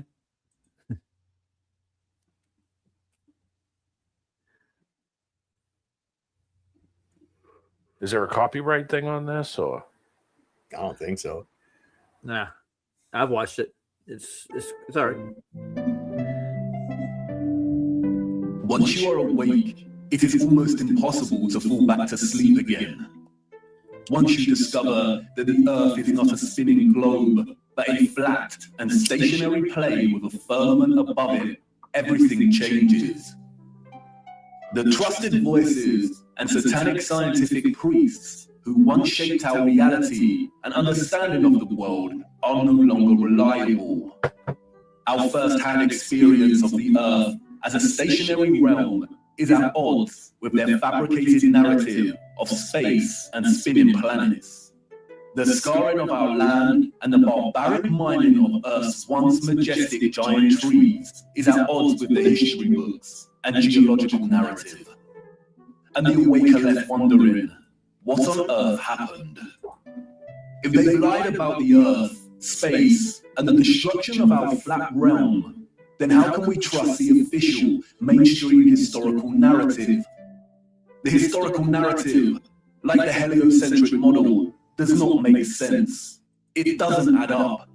And all it takes is a closer examination, and their lives, which have governed our understanding of history and the world since our birth, begin to fall apart. Let's stir the mind with a few contemplations.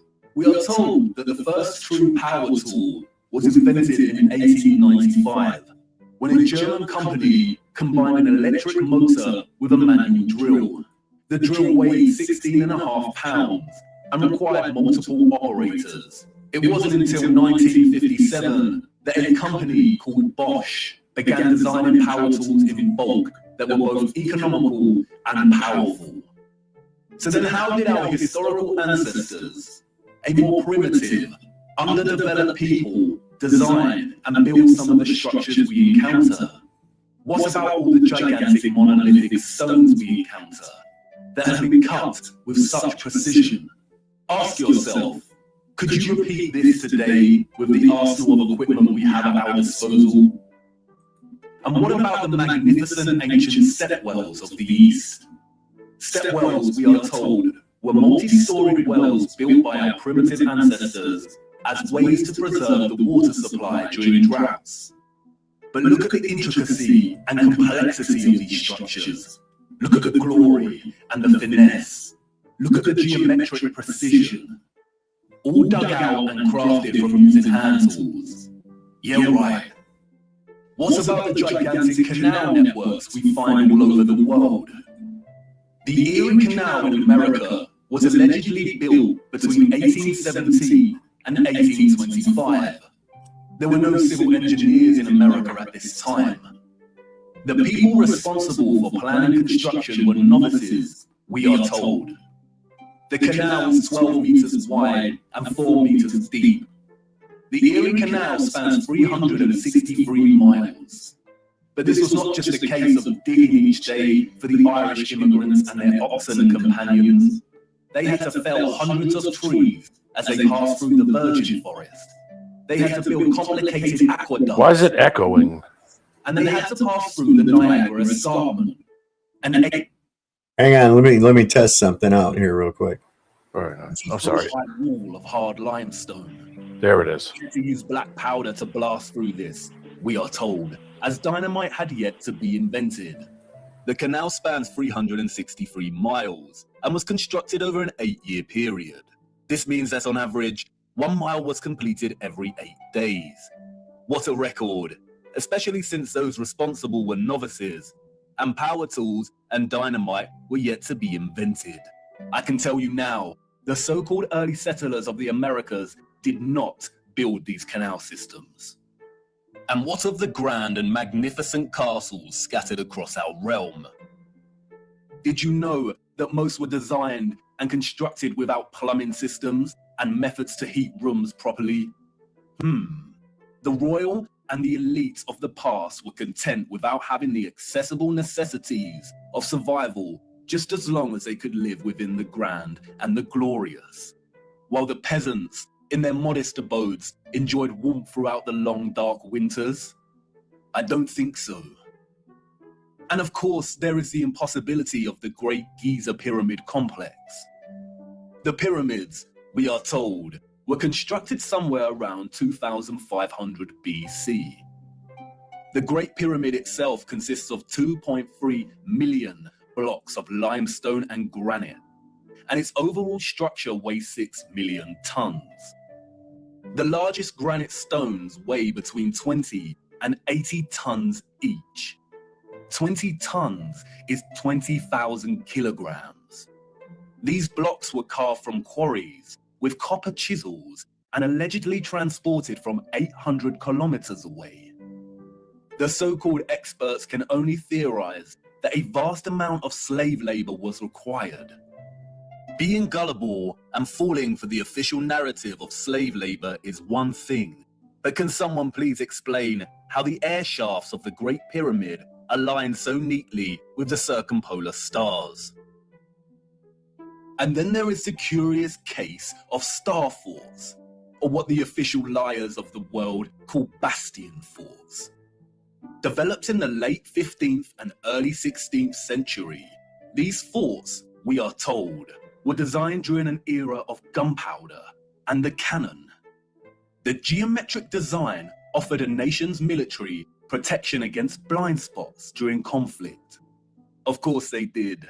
We all know that the best protection during war is to design a fort with such precise geometric patterning. Has any real historian ever stopped to think just how perfect the geometry is here? Our primitive ancestors did not have the technology to view structures from above, but they still managed to achieve this. We assume that they didn't have the ability to look at structures from above. We assume that. But is that really the case? I would tend to say no. I would say that they may. I think that lighter than air ships or flight was going on long before the 1800s or whatever. I really do. I agree with you, Right. Saab, And I completely. think that Go ahead. I think that that's a fact that even if there was airships, I mean, and they're looking down on that, it's like, what does it matter what those geometric shapes are? All they got to do is just drop some bombs on them, and the geometric shape just doesn't matter. Mm-hmm. Well, I got another question though. What back at those times, like the climate was probably a lot different. So like they didn't need those long winter treatments and all the rest of those luxuries like heating all year round, because the climate was different. Yeah. That would explain a lot. Yeah. Well, also maybe perhaps radium. There was another source of heat, maybe, and this may be this type of shape may be part of that whole system.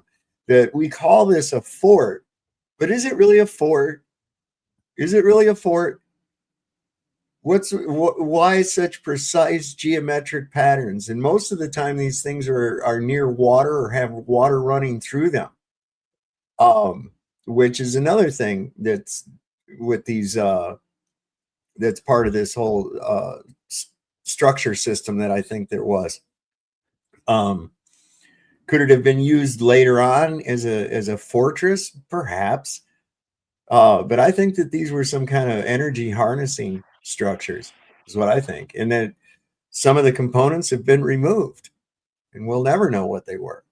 I don't know, or maybe we'll figure it out. Who knows?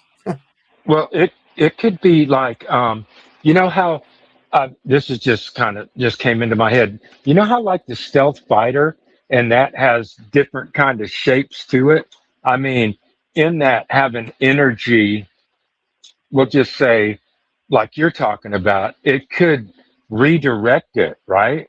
Being in those certain shapes could cause a redirection of it.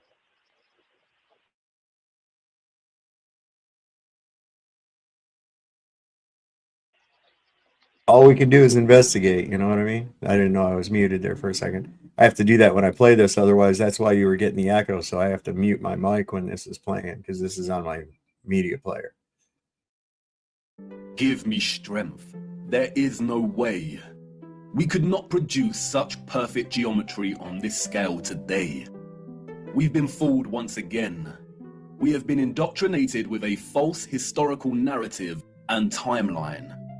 And, like the silly heliocentric model, all it takes is a closer look at this narrative and things soon start to fall apart, and the lies become so blatantly evident. Because of their satanic lies, piecing together an accurate, honest historical timeline has become an impossible Rubik's Cube. The official narrative, a Pandora's box, only offering us tiny clues, half-truths, and deceptions. The stitchings of our true historical timeline have been loosened. The contents erased and muddled before we were even born into this world. And herein lies the problem. How to know where you are going if you don't know where you are in the first place. But you see, awakening is truly a gift. Once awake, we learn that we've always had the answers right in front of us. We've always had more than we know. But we had to regain our sight first before things started falling into place, before things started to make a little more sense.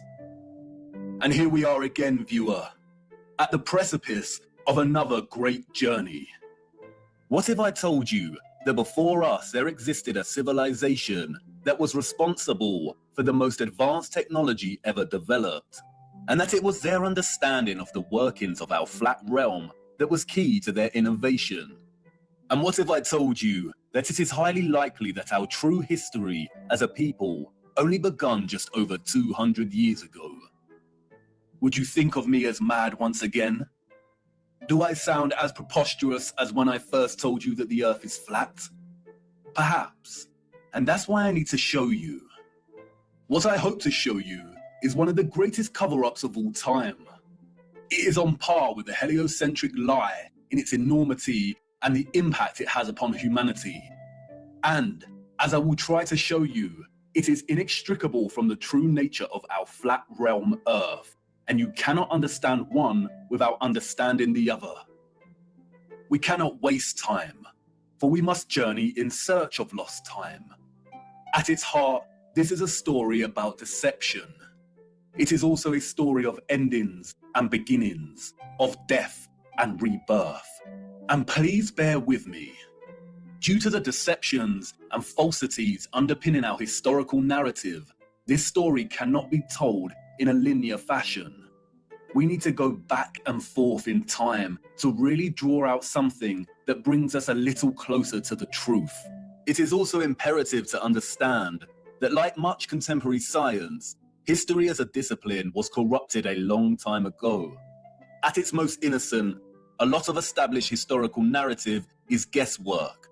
But at its worst, it is a set of lies agreed upon, as the so-called Napoleon put it so succinctly. We are going to be digging in the dark. No historian will be there to help us. We are alone in this journey. Our journey is a hunt for things buried in plain sight. And things may become a little uncomfortable at times, but it is necessary. We have been living a comfortable lie for far too long now.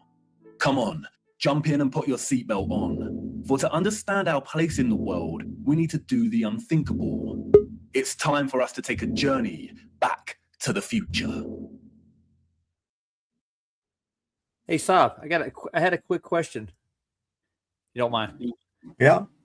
Yeah, thinking about the Star Force and when he was talking about how it redirected it, maybe the water flow and energy flow.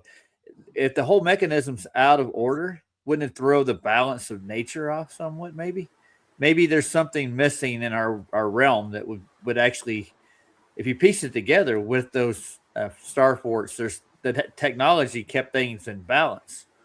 Yeah. The people who put it together. I thought that maybe something went out of whack. You know what I'm saying? Yeah.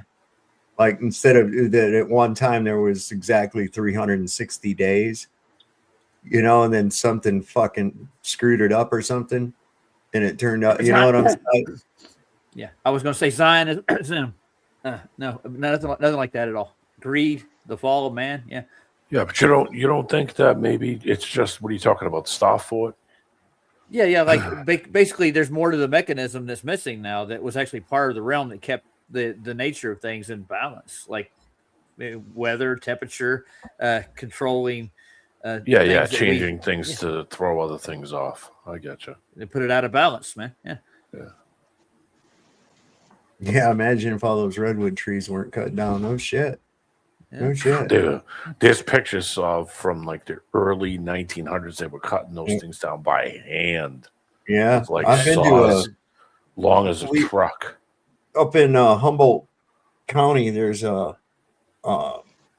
restaurant you go up in the mountain, and it was an old mining camp or an old lumber camp, and the restaurant is the old lumberjack cafeteria, and they serve like family style in this place. It's really a cool little restaurant. Well, the one part of the building is like a museum. And dude, they've got these fucking saw blades in there that are like 2.5 stories tall. Yeah. That they were using on some of these sawmills and shit. No kidding, man. Guys standing there with a felled tree that this thing's as big as a fucking mansion behind them. You know, it's like, what the fuck? Yeah. Take them 2 or 3 days to cut the damn thing down, you know? Yeah. Amazing. Just Yeah, amazing. I saw real old pictures of stuff like that. There's one right there I found of the guy standing on a ladder. Look at that. Yeah, Look at the yeah, saw that it's they great. use to cut that. It's two saws linked together in the middle. Yeah, yeah. Look, you can see the weld mark like right here in That the is middle, wild. just below his feet. Yeah, they had this chainsaw. It was a really old chainsaw that had two guys operate it. It was really long. It had two guys would operate this thing. That's one big saw, man. I'm telling you. Yeah, bro. Well, you figure the 110 guy in the bucks. bottom is say 5'10", say anywhere from 5'7" to 6 feet. I mean, that stump is 4 times the. Yeah, bro. Dude, that's some dangerous ass work too, boy. Yeah, that is some dangerous work, and I wouldn't want to do it. No, I don't like getting up in trees anyway. Well, I'm not too happy about getting up on anything anymore after my fall. Fuck all that. I'm still hurt. I still hurt. This is fucked up, man. Our journey begins in the unlikeliest of places, 19th century St. Petersburg, at the entrance to St. Isaac's Cathedral. The city cold, the early morning mists dissipating with the approach of the sun, and our boots caked in mud. The year is 1860, and while St. Petersburg stands regal and proud, its inhabitants are nowhere to be found. It is quiet, too quiet.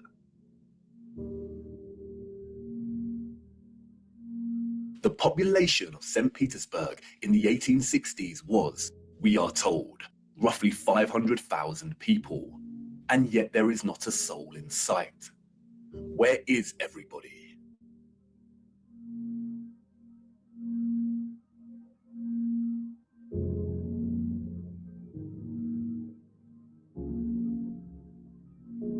The long shadow of Alexander Column gives us a clue as to the time of the sun's journey above this region. Long shadows only occur during morning or evening. It must be morning, but it appears that no one has surfaced yet. If we travel 400 miles across to Moscow, we see the same thing. Empty, quiet streets. In 1860, Moscow shared a similar population with St. Petersburg, roughly 500,000 citizens. But again, where is everybody?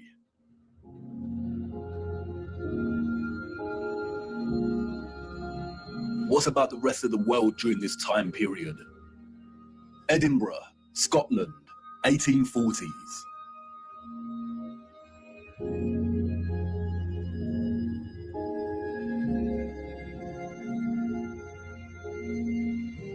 Copenhagen, Denmark, 1840s.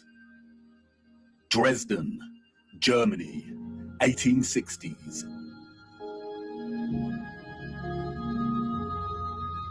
Rio in Brazil, 1860s. Toronto, Canada, 1860s.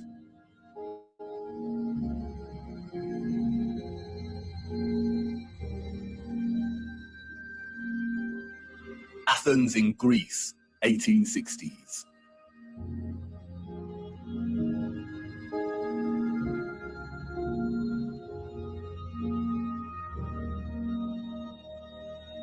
And then London, finally, people.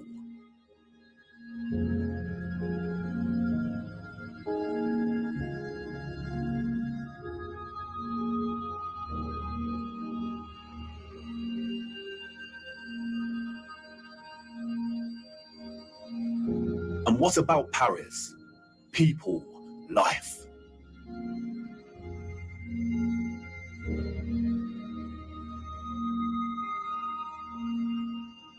The first photograph, we are told, was created in 1822. The art of photography relies on methods of juxtaposition, of comparison and contrast to deliver its message and sentiment. In these old photographs, we do not find the same deliberate techniques of juxtaposition that contemporary photographers craft into their art. but rather we find natural contrasts that are so important and central to navigating through our deceptive history. Contrast is a phenomenon, natural or artificial, in which meaning is generated and conveyed through the comparison of two opposing elements.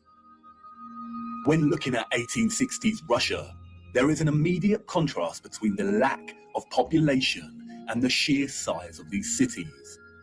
Even in the 19th century, both Moscow and St. Petersburg are enormous. The infrastructure found in the photographs could hold a population well into the millions. Why are the cities so vast if the population was only 500,000 in each? Furthermore, the official narrative gives us a population that increases in a linear fashion from 1764. Many of the buildings we see here were built years before the photograph was taken. Did the Russians just plan well in advance? But it's when the population is introduced into these photographs that a new contrast emerges that is staggering. That is, between the people and the environment itself. It may be the reduced population numbers, or it may be the monochromatic starkness of the black and white images, but they present to us something that we've lived amongst our entire lives and never paid any mind to. That is, the enormity and impossibility of the architecture. As we engage with the industry and act of tourism, we journey from place to place and observe, taking it all in, learning, hearing, and being told what we are looking at and how it came to be. And standing in front of a structure like the Arc de Triomphe in Paris, we might even exclaim, wow, how did they do this? But the moment, inextricably wrapped up in the busyness of the scene, perhaps prevents us from really asking that question with sincerity. Standing in front of a structure like the Arc de Triomphe while the crowd frantically takes pictures on their smartphones makes it all a reality. And we conclude, before being shoved away by new tourists, well, they had to have done it somehow because I'm here and looking at it. During our indoctrination at school, we are seldom shown old photographs of the grand cities scattered around our flat realm. And perhaps for good reason. Because when we marinate on images like this and are presented with the visual evidence of a very primitive Victorian people dotted around like grasshoppers within the shadows of the most magnificent, grandiose, brilliant architecture a human could ever imagine, we begin to have doubts. Indeed, how did they build this? The Arc de Triomphe is made from 36,695 cubic meters of limestone and weighs 95,407 tons, or just over 95 million kilograms. They tell us it took 12 years to build the giant arch in two different periods, between 1806 to 1814 and between 1832 to 1836. How did they transport this amount of limestone with the same horse and carts that we see in the photographs? Look closer at the four sculptures that adorn each of its sides. Look at the intricacy of the sculptures and the patterning of the ornamentation that frames the arch. Each section is perfectly repeated without any deviation or inconsistency. The first true power tool was not invented until 60 years after this arch was completed.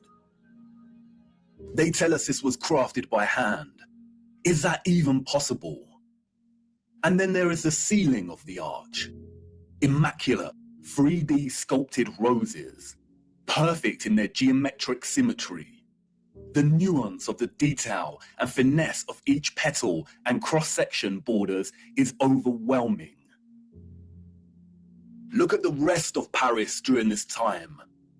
Again, a plethora of unbelievable, gigantic, and magnificent structures. The city's infrastructure glorious, and the people and their means of transport primitive, unsophisticated, and seeming not at all developed to the point of producing a city like this. The roads are improperly paved and uneven. They are dirty and muddy. We also see buildings during this period in which the architecture aligns with the inhabitants. Buildings of misshapen proportions, less developed and refined, charming in their own way, but coarse in their use of wood and plaster. This is exactly the type of architecture we expect of a generation of horse and cart, a generation ignorant to the discoveries in technology that would follow in the years to come. Furthermore, at the time of this photograph, the arch is roughly 40 years old since its completion. Yet can you see how worn some of the parts of the structure are? We see weathering on the stone that suggests the arch is much older. As we approach the late 19th century, we see that the people of Moscow have finally decided to leave their homes and venture out into the streets. The infamous Red Square, now bustling with life. St. Basil's Cathedral and the Spasskaya Tower dominate the frame of the square. The construction of St. Basil's Cathedral began in 1555 and was completed in 1561, a mere 6 years. It suffered a huge fire in 1737 and underwent restoration over a 20-year period. But look at it. What a structure. Almost unreal and like no other. It is composed of thousands of red bricks and tin sheet metal that has been shaped into the distinctive onion domes we see. Look closer at the intricacy of the domes. How did they bend metal to achieve such precision and perfection in the 18th century? And again, if they had the skills and dedication to build a wonder such as this, then why are the conditions of the road so poor and covered in mud? We see these incredible structures and buildings everywhere in 19th century photography. We have the wondrous Crystal Palace of London, a monstrous structure with the greatest area of glass ever seen in a building, and all constructed before England had automatic glass manufacturing. We have Westminster Abbey and Parliament. We have the old Euston Arch, constructed out of pure sandstone in 1837, and streets unpaved and full of mud. Why did these people not prioritize the streets they walked upon? The Frauenkirche, the domed masterpiece of Dresden, Germany. Its intricate and opulent splendor in direct contrast with the beat-up wagons and horse-pulled carts of the people below, a people dependent on the bare necessities, a people completely dwarfed by its size and majesty. The Library of Parliament in Ottawa, Canada, built over a period of 17 years. The first major settlers arrived in 1800, and at the time of construction, the city's population was under 20,000. Would a grand, glorious library really be a priority for settlers? Why does the building look like it's been cropped out of Europe and pasted into Canada? Even at the turn of the century, 40 years before Bosch economized the power tool, we have the old Penn Station in New York. Look at the size of this. Completely mind-blowing proportions. As we can see here in the photograph, each octagonal sculpted pattern on the arched dome ceiling is larger than one individual human. Look at the gigantic columns and detailed acanthus leaves decorating the tops of each pillar. They tell us this station took 6 years to build. 6 whole years. Yeah, right. Why are we so gullible? Even without access to modern power tools, printable construction pieces, and crane technology, we could not reproduce this today. And more importantly, we don't reproduce this type of architecture today. The official liars of our world have an umbrella term for this type of architecture that we see in North America. They call it historism. Historism is a term coined to describe a style of architecture that is revival in nature, or in other words, copies the style of another period in time. The grand arches and buildings with giant columns we see are built in the classical or Greco-Roman style, and the cathedrals are built in the Renaissance and Gothic styles of medieval Europe. Components of these particular styles of architecture feature large spires, arched windows, towers, turrets, domes, arcaded arches, sculptures, enormous doors, circular geometric windows, columns, clock faces, and bell towers. Traces of this impossible architecture are literally found everywhere, in every city and across our world today.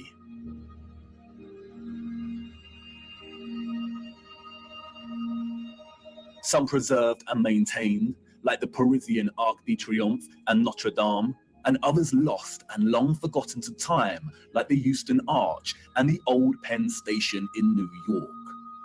We as a people travel miles to take our own photographs of these wonders.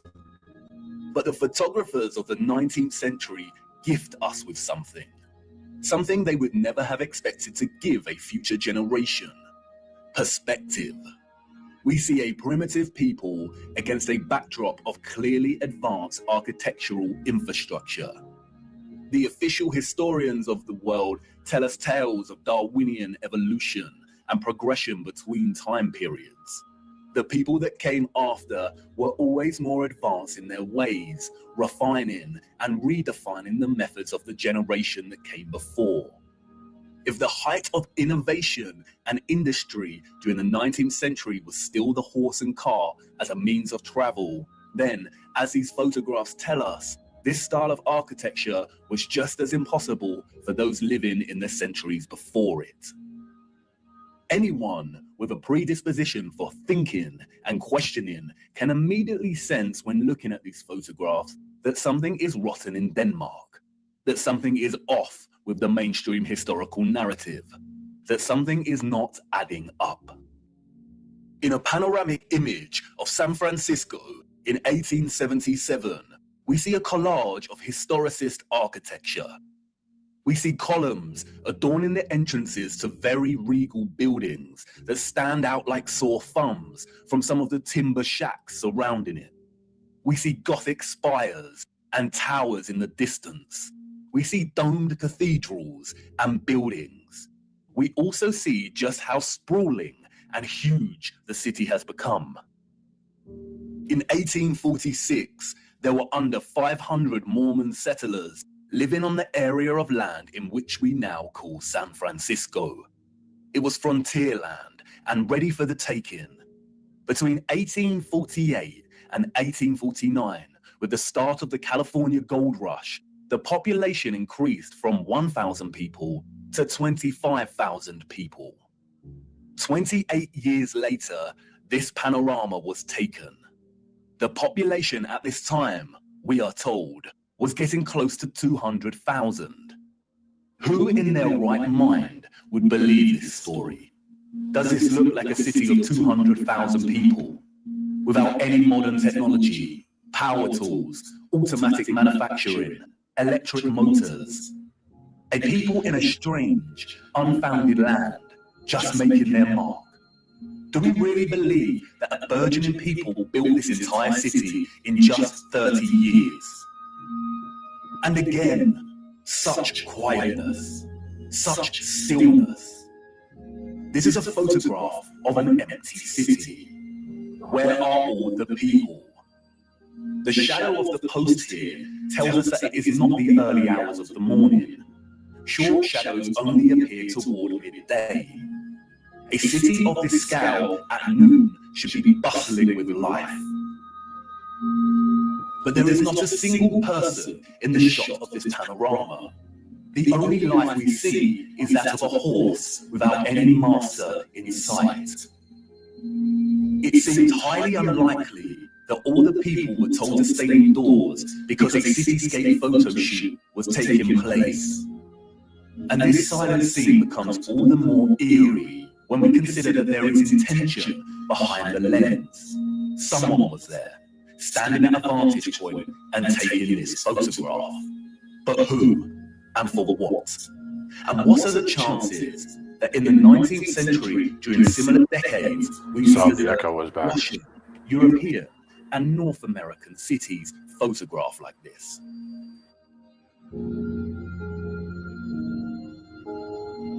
And then only a few years later, we find the same locations bustling with people. A people clearly incapable of building the architecture found in these cities. And what to do with these photographs? If we accept the narrative and these strange anomalies, then we stop here and get back to our busy lives. But the narrative we've received is not the truth. And we shouldn't accept any narrative, no matter how official and certified it is, unless it makes sense.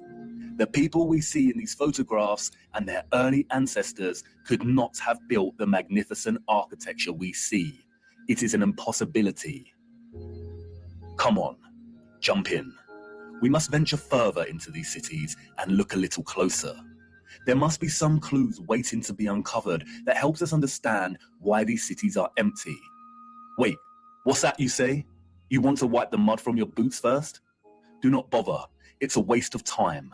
Come on, jump in and let's go.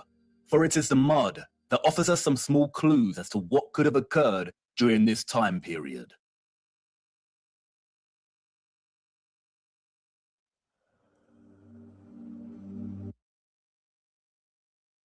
We've watched a half hour of that. That's already some crazy shit. I mean, that's a hell of a point, if you ask me. I mean, you look at the people, the absence of people. Well, that's one.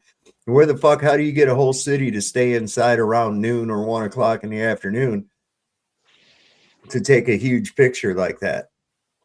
And being They as put if out a bright they put out a sunny day, memo. it's not like they had to do a it's not like they had to have a long exposure either, because there was a lot of light. It was, so yeah, True. that's Yeah. fucked up shit. I don't understand.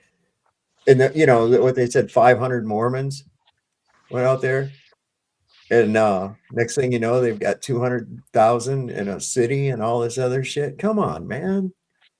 Come on. I was thinking that There's, was a there's a, great a lot of humping going on. Yeah. We're just like rabbits, dude. Yeah. What? Nothing else to do, I guess. Nah, I yeah. didn't know it caused that. I think Moon Bounce is kind of muffled. What are you trying to say? Am I muffled? Sorry yeah. about that. How about now? I'm just saying that like Bosch comes up with the tools, but when they're like, what gets me is if there's a flood or a mud flood or whatever, those buildings being that magnificent, it's like, where could all of the tools, if they're saying, hey, these people couldn't have done it, but somewhere, like not just the people disappeared, right? But just the technology or the tools that were used, because they couldn't have just snapped their fingers and made that building. Right. You're Like, really muffled. You sound really, really muffled. But yeah, I'm seeing what you're saying. But yeah, I think that what they did was they reintroduced some of the technology at like these world fairs, and then let you go from there. Get you started type thing. That's what I think that they did. I think they removed components from these buildings that were part of the energy harnessing. Massively. I think there was what they call restoration. I think my lunch break has it about right. It's not restoration. It's fucking demolition. That's what they're doing. And these pictures, what they show you, where they make out as though it's half constructed, it's half destructed. Yep.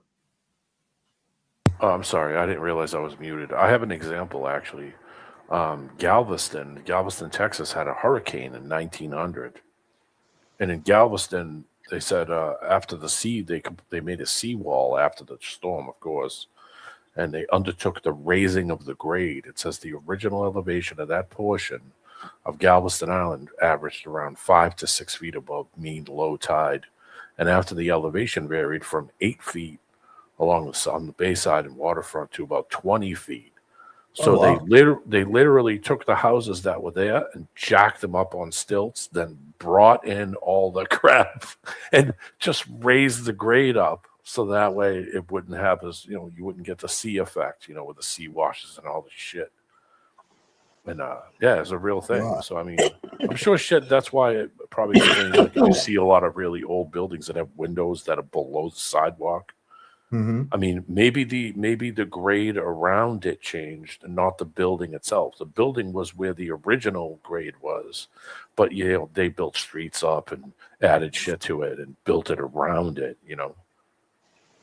That's what I'm thinking. A lot of these old world building shit was that they actually just regraded everything and just said, "Hell with it, leave it there." Well, you're not going to pick the building up and lift it up. But Galveston is a great example of how they basically just, the existing houses, they just put them on stilts and then just brought in all the dirt. Anyway, there we go. In June 2011, Christchurch, New Zealand, suffered an earthquake that left a lot of the city in chaos, destroying buildings and infrastructure and leaving over 50,000 homes without power. As a result, there were collapsed houses, ruptured water mains, flooding, and fires due to disrupted electrical lines. Due to the strong ground motions and intense shaking, part of the city experienced a strange phenomenon known as soil liquefaction.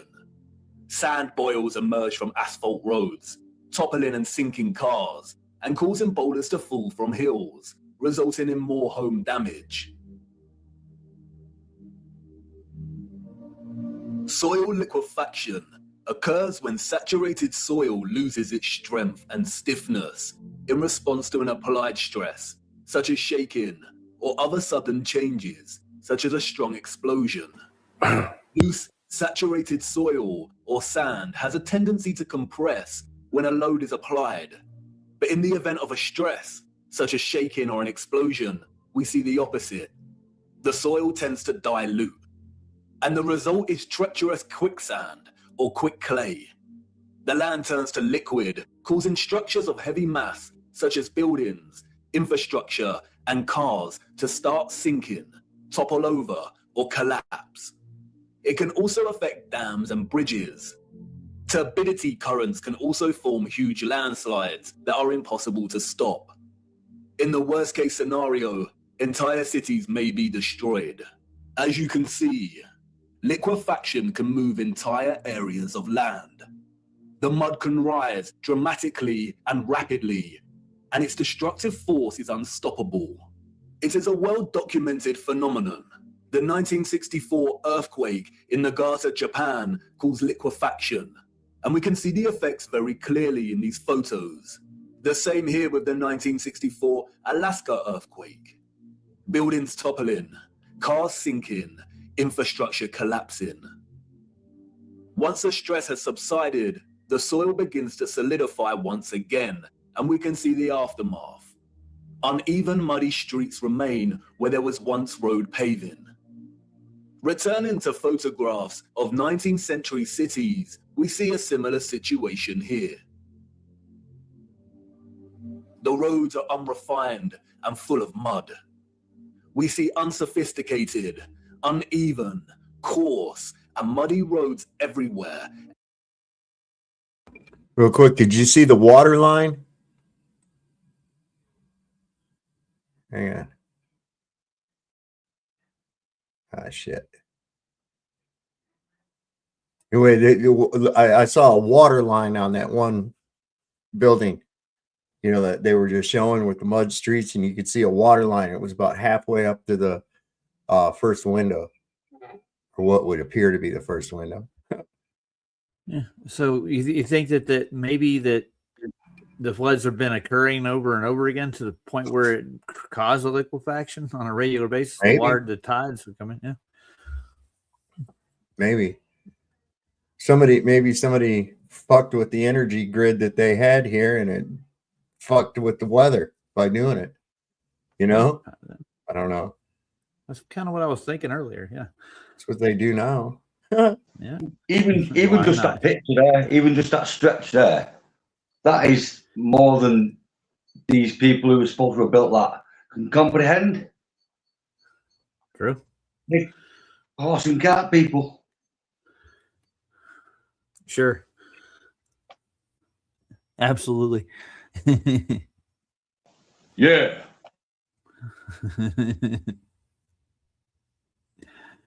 Yeah, horse and carts built that magnificent red square there where we're looking at or whatever. I think that's what that is. Yeah. St. Petersburg. Yeah. Fine, Chisels. Yeah. sophisticated and magnificent architecture. Could these cities have suffered a similar fate of soil liquefaction that we see in more recent times? Perhaps. But unfortunately, muddy roads is not enough evidence to base any conclusions on, is it? Children ask the most vital of questions. And adults, in their foggy stupor, usually provide the most unsatisfactory answers, often regurgitating learned nonsensical information that leave the child's imagination unfulfilled. Squelching along these muddy 19th century roads, observing their surroundings, a child may ask, why did they build the windows so low to the ground? And what an excellent question. Yes, why indeed did they build windows on ground level?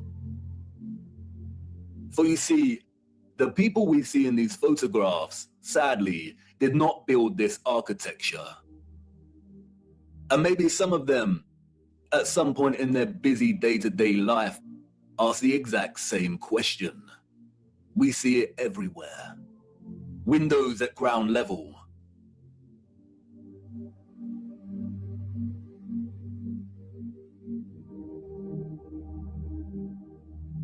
Windows partially below ground level.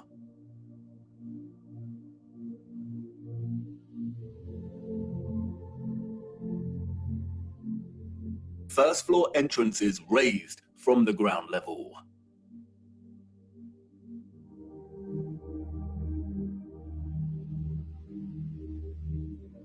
Steps leading down to entrances below ground level.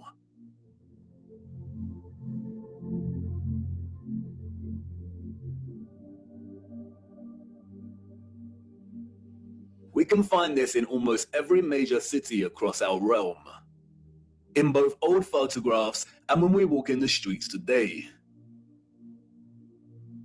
And what does it tell us? That a society with access to modest construction tools and horse and car constructed their infrastructure by first spending countless amounts of hours and energy clearing land with a depth of over 3 meters to begin their construction. Building basement floors is incredibly hard work. Since the 20th century, large powered excavation machines, such as backhoes and front-end loaders, have reduced the time and manpower needed to dig a basement dramatically, as compared to digging by hand with a spade. Perhaps you could say that our historical ancestors were just that dedicated to the architecture they built. And you could say that many of the sunken buildings we see are actually due to elevations and depressions in the natural landscape.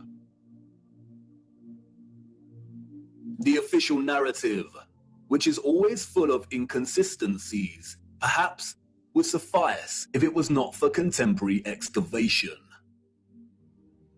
When we look at photographs such as this, it immediately dawns upon us that what we are seeing are windows and doors 2 to 3 meters below the ground surface.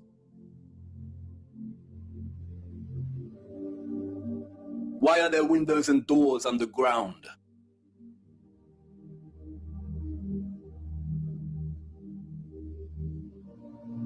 What is this that we see in our cities? natural soil accumulation over time. Geologists have never been able to ascribe a consistent value to worldwide natural topsoil accumulation because it is impossible. Some regions of our realm experience consistent topsoil accumulation, whereas other regions actually experience consistent erosion. Many historians and archaeologists have noted that many cities over the centuries have been destroyed through war and natural phenomena such as earthquakes, volcanic ash, and flooding.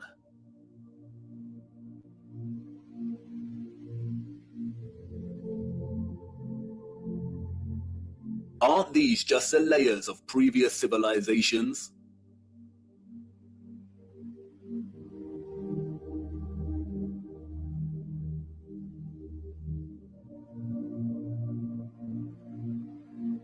No, they are not. We see over and over again whole floors of buildings consistent with the architecture existing above the layer of ground.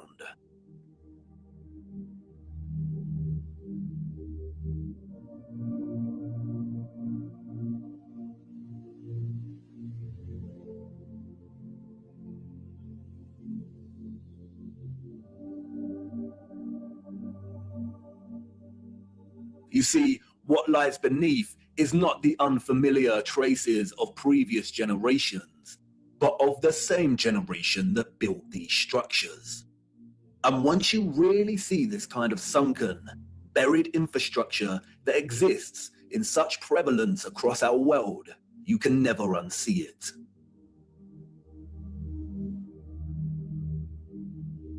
We see that the foundations of old churches are actually the original first floors with consistent entrances and windows.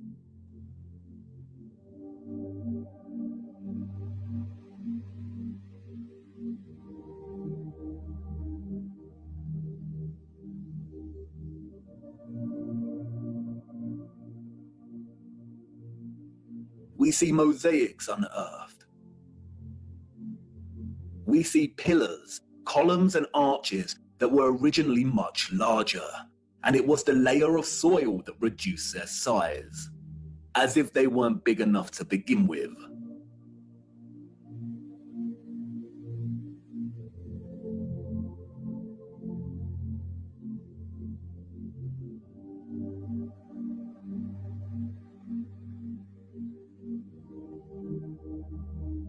And like with the 1964 earthquake in Nagata, Japan, we also find many so-called ancient structures that are leaning, as if at some point the soil beneath these structures loosened and liquefied. We have the Sahersen Church Tower and Our Dear Lady at the Mountain Church Tower in Germany, the Tiger Hill Pagoda in China, the Leaning Tower of Neveyansk in Russia, the Leaning Temple of Huma in India, Oud-Kirk in the Netherlands, the Tower of Zaragoza in Spain,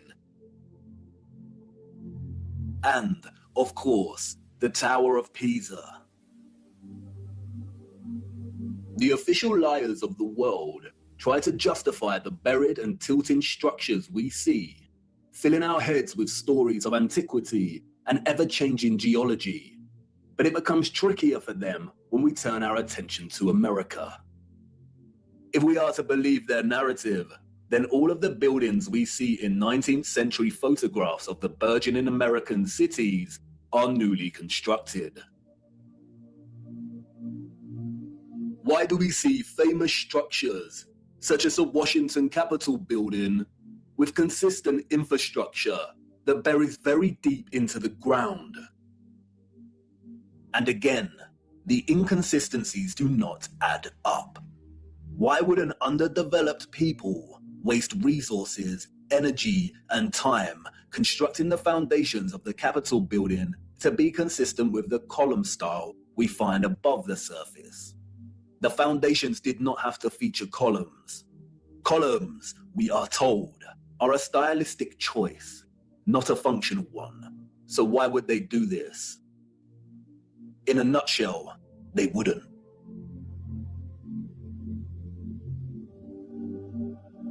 We see images that suggest that the people of the 19th century were actually concerned with moving a lot of the vast amount of mud we see, leveling the ground and excavating existing structures.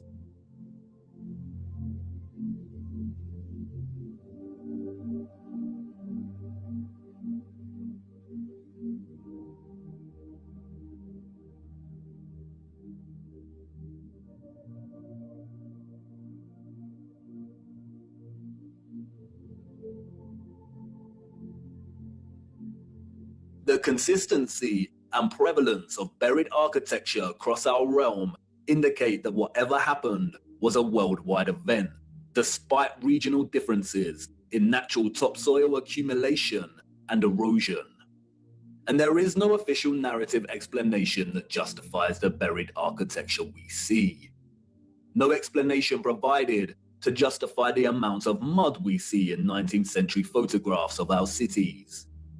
On the roads, mud piles from clearing, the roads uneven, the land ravaged, but the architecture grand, perfect, and intact.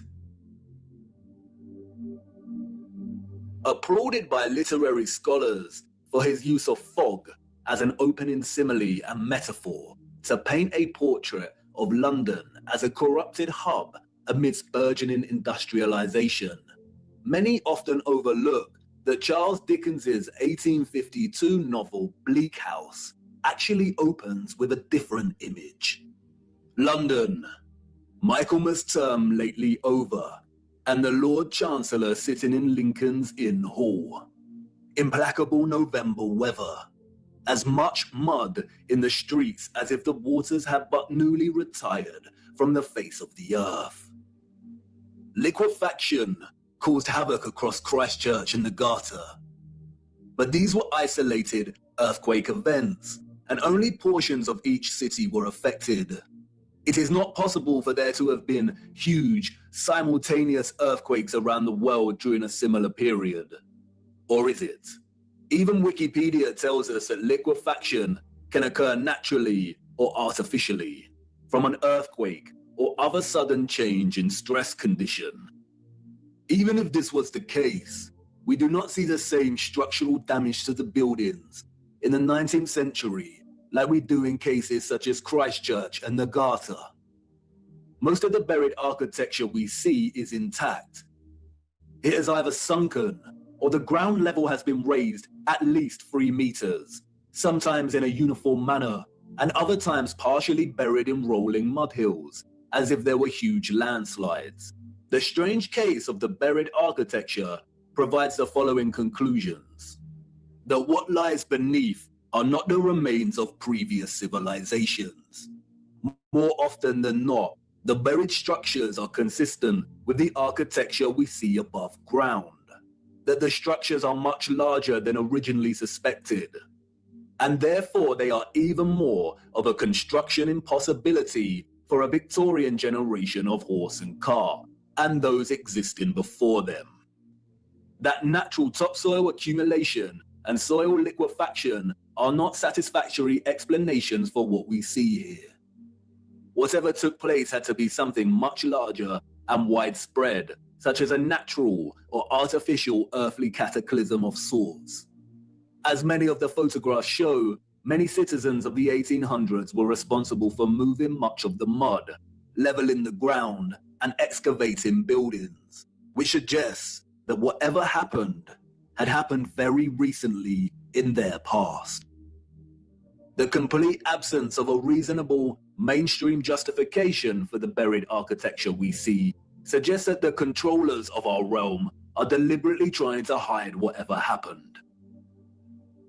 And what of the deserted cities we see in the earlier photographs? If these cities were truly empty, then we must ask why. We must also ask how all the people got there in the end. In the space of 30 or so years, we see a city go from barren to bustling.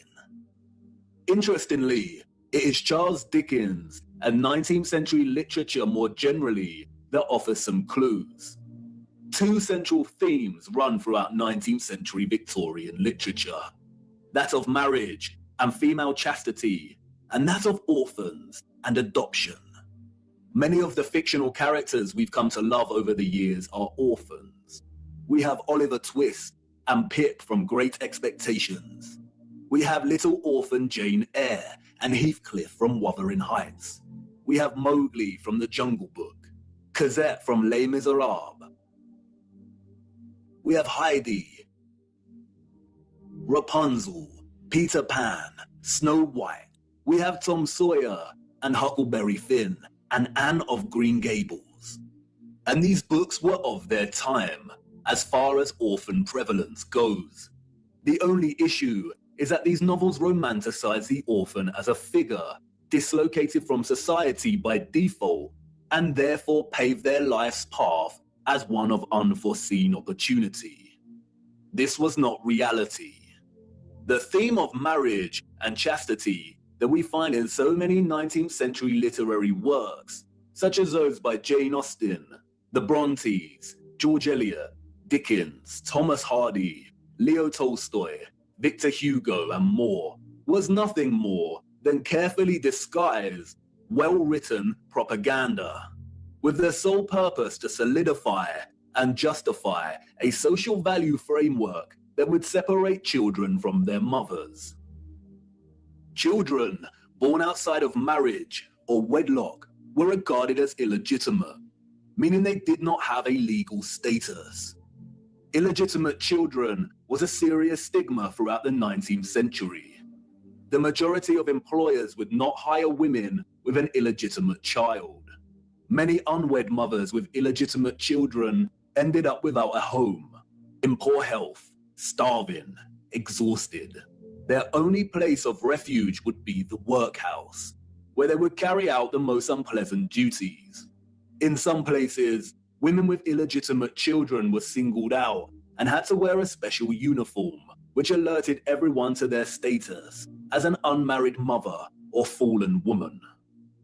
As a result, a vast amount of orphanages and foundling institutions were established. This is the London Foundling Hospital that was very active in the 19th century. Look at the size of it.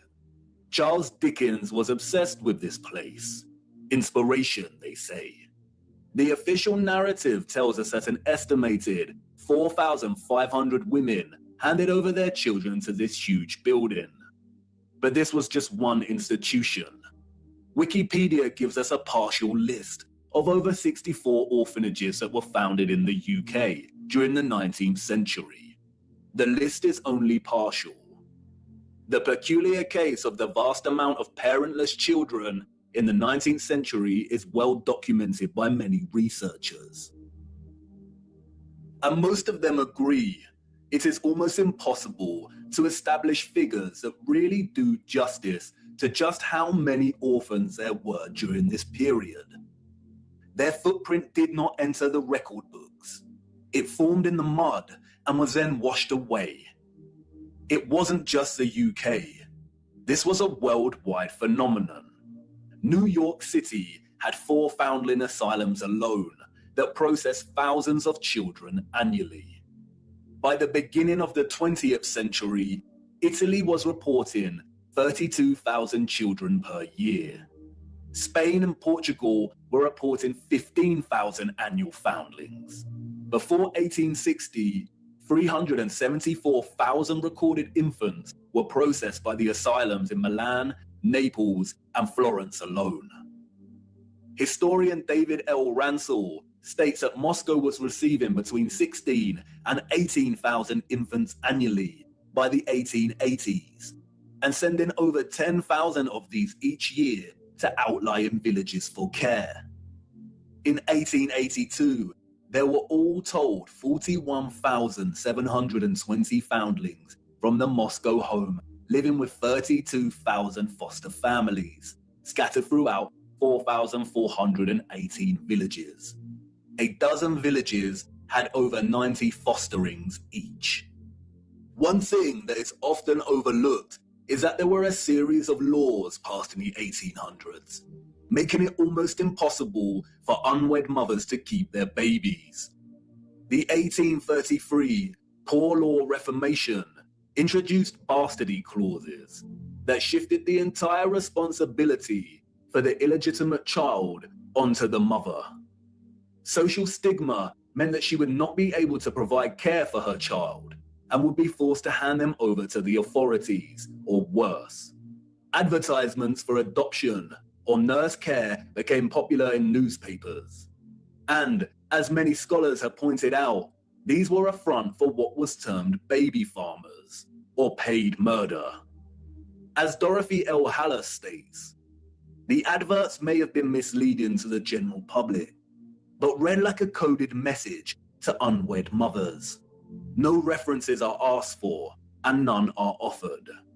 The sum of 15 shillings a week to keep an infant or a sickly child was inadequate, and a sickly child and an infant under 2 months were the least likely to survive, and the cheapest to bury. Infants were taken, no questions asked, and it was understood that for £12, no questions were expected to be asked. The transaction between the mother and the baby farmer usually took place in a public place, on public transportation, or through a second party. No personal information was exchanged. The money was paid, and the transaction was complete. The mother knew she would never see her infant alive again. Most children, however, were not murdered, but were dropped off at the doorsteps of orphanages or the workhouse. All children taken into these institutions were given entirely new identities. They were provided for with shelter, food, and clothing temporarily, and then sent off to workhouses or another location. Photographs in the 19th century were scarce, but towards the end of the century, we see more photographs, and the last continent to experience such mass exodus of orphans was the United States. And it is here that we see evidence of the orphan trains. The first group of these orphans arrived in Michigan in 1854, and from that moment on, the movement shipped hundreds of thousands of children across the states until it ended in 1929. Officially, there were over 97 institutions involved in orphans and orphan trains in the 19th century. And again, this was not just the United States. Annie McPherson will go down in history as a woman who scammed more than 100,000 foundlings and shipped them from the United Kingdom to Canada, New Zealand, and South Africa, and even to the outer edges of the earth in Australia, so that they could be sold into child labor.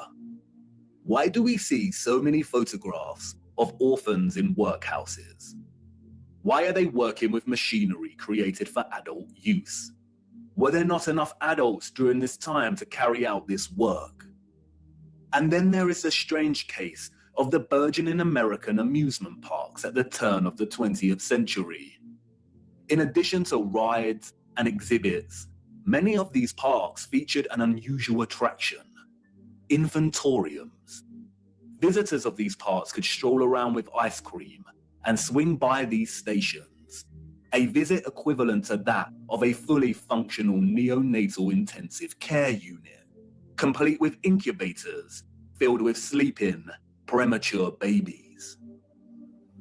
History has been kind to Martin Cooney.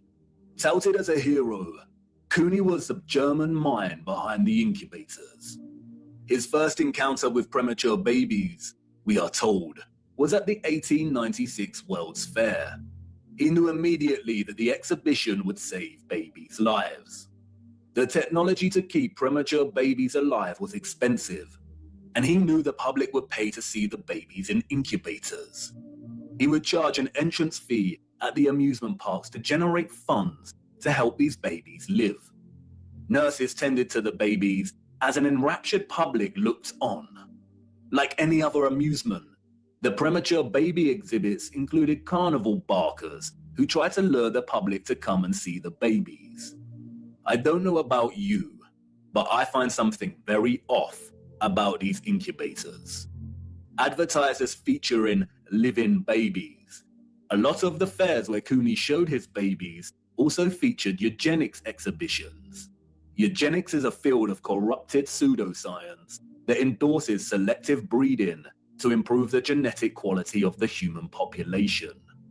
Eugenics was inspired by Darwinism and was a driving ideology that fueled the Nazis. Why are people paying to see living babies, as if they had never seen a living infant before? Did people of the time not have their own babies? And where are these infants' parents? How did they have the technology in the 19th century to keep premature babies alive in such a way? Or is something off, once again, with the official narrative? There were 80,000 premature babies who were treated in these amusement park incubators. 80,000. The hundreds of thousands of orphans in the 19th century are just barely believable. Were women really that carefree? Did America even have the population numbers to justify 80,000 premature babies? We are not talking orphans here, but infants born prematurely. The narrative is not convincing or realistically fathomable. Where did these babies come from? More troubling is Cooney's background. As many historians have pointed out, he had no medical degree or training.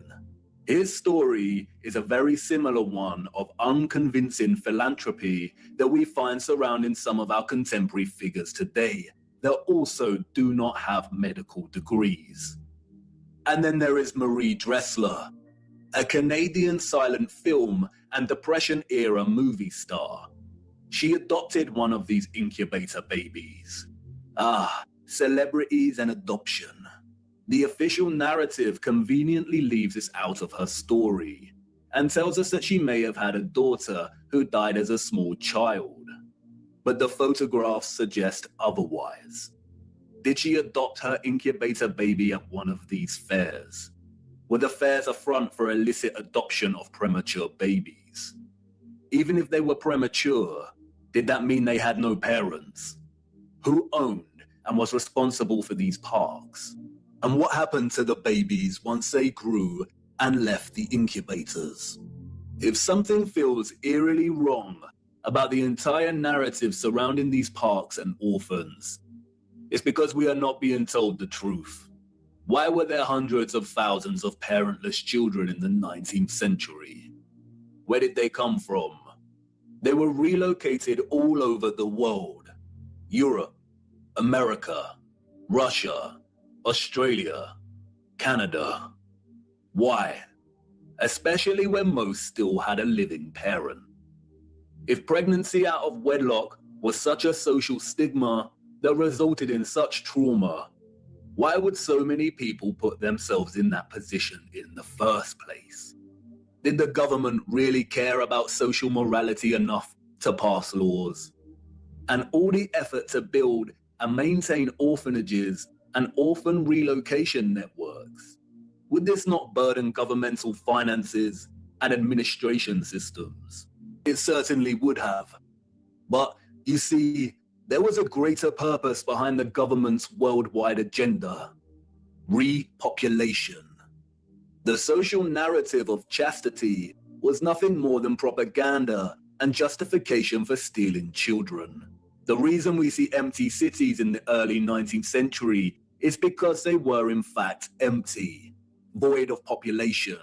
And the reason they are bustling 30 years later is because orphans were shipped into these cities to repopulate them. You see, in the early 19th century, there was a worldwide reset of sorts through depopulation and then repopulation.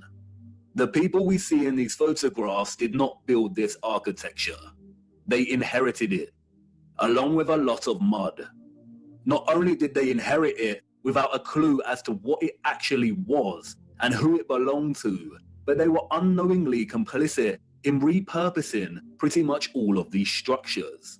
I know, none of this is making much sense at the minute. You are probably wondering why on earth these cities were empty and full of mud. What happened that meant governments needed to repopulate the Earth? And I know what you're thinking. This is all very intriguing, but what does this have to do with flat Earth? You want to know more about the firmament, the sun and moon, and our stationary plane. Do not worry. Everything will become clearer as we continue our journey.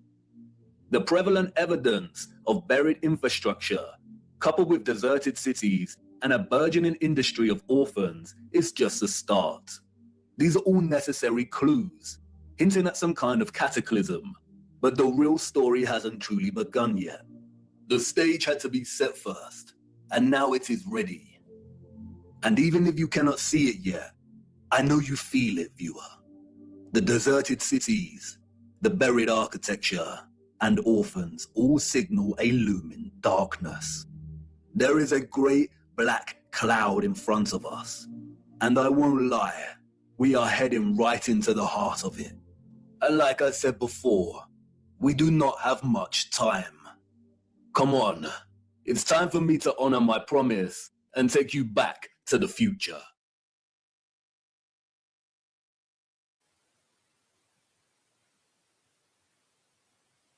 Thoughts? Cool video. We'll continue with that. You know, I don't want to do too much in one night. Yeah, but I can testify to some of that stuff. Like my grandmother, when she was like 6 to like 5 years old, she would go in and work in the mills and stuff. They were children working back in that time. Oh yeah, Yeah. All old people talk about going to work that young, and it was a real graft, really hard work. And you hear that in a childhood then what was going on? Sure. A lot of farm kids. Farm kids is a big thing. Like kids working on the farm, you know, helping dad pull the fields and run the horses and busting up clods, you know, that kind of shit. You're out there with your pop, you know, you got to produce for the family. Don't the not the Mennonites, don't the Amish do the same thing where they do it with the kids on the farm stuff and have them, you know, they have like daily chores and all the shit they got to do. It's like you're doing it for the family. So it's not like that this action is like cruel. You're teaching the kid something by you know, having them come out there and pull the horses out. You're giving them responsibilities as you're teaching them about things. Right. So it's a lesson. Sorry, D-Man. Did you notice in them orphan trains, there was no black kids or Asian kids at all? Yeah, interesting. Why is that, man? Isn't it? Maybe they hadn't invented them yet. Yeah. No, I mean, they don't get. there was a time when everything was black and white. You know, the TV. I remember that. I remember that. There was no color yet. So, It wasn't. like when color TV came along, it was like, wow, Technicolor. Joking. That's great that Andrew said that time. I almost fell out of the chair. I was like, you got to be shitting me, really? You serious? Some kid actually really thought that there was no color? Wow, really? It gives you an idea of how dumb the population. I mean, oh, man. See, I used to joke around with my dad about that, pick on him. I said, what was it like, you know, back in the day when you were young, before they invented color, you know? I said, what was that like? How the fuck did you know what to wear? How did you even know what to wear? It's a good thing everything matched. Good thing everything matched when your fucking color kicked in all of a sudden one day. Color just kicked in. So, oh, fuck. Oh, wow, everything matches. Awesome. Well, the Wizard of Oz. Yeah, I was saying my grandmother actually worked in the mills, so she was a yarn girl when she was like 6 and 7. They tote crates of spun yarn out to the next process. They just it's hard work, dude. My mom worked in a pasta factory, a factory that made pasta. And my sister's first job, she worked in a bra factory that was next to the airport. Huh. That's a wonderful job to have. Wonderful job. And she said it was all women, all of it, the whole place. Everybody. Well, yeah, you don't want men touching on bras. Yeah. No. At least you didn't work for Doc Johnson. Well, it was your first job. You took, I worked in a bowling alley my first job. I worked at a pharmacy. Was he a pin setter? No, it's a long story. But the pharmacy Yeah, was I've heard like this story. they had a delivery service back then when it was legal to do so. So they Oh, had a shit. guy who would come pick me up. I would walk from school to there, then I would wait for him to come back, and then I would hop in the truck with him, and he would, we would deliver prescriptions. So they had a service where they would drive it right to your house. I would walk it up to the front, ring your doorbell. Hi, ma'am, I'm here with your prescription. And, they give you tips all day. So I get paid like $10 to do the job, and I get like 10 or $15 worth of tips for a school job. So Akinator, I don't have a link to it because I was playing that using my media player. I have that downloaded because it's hard to find. You can maybe find it on, I don't know, look on Rumble or something, maybe.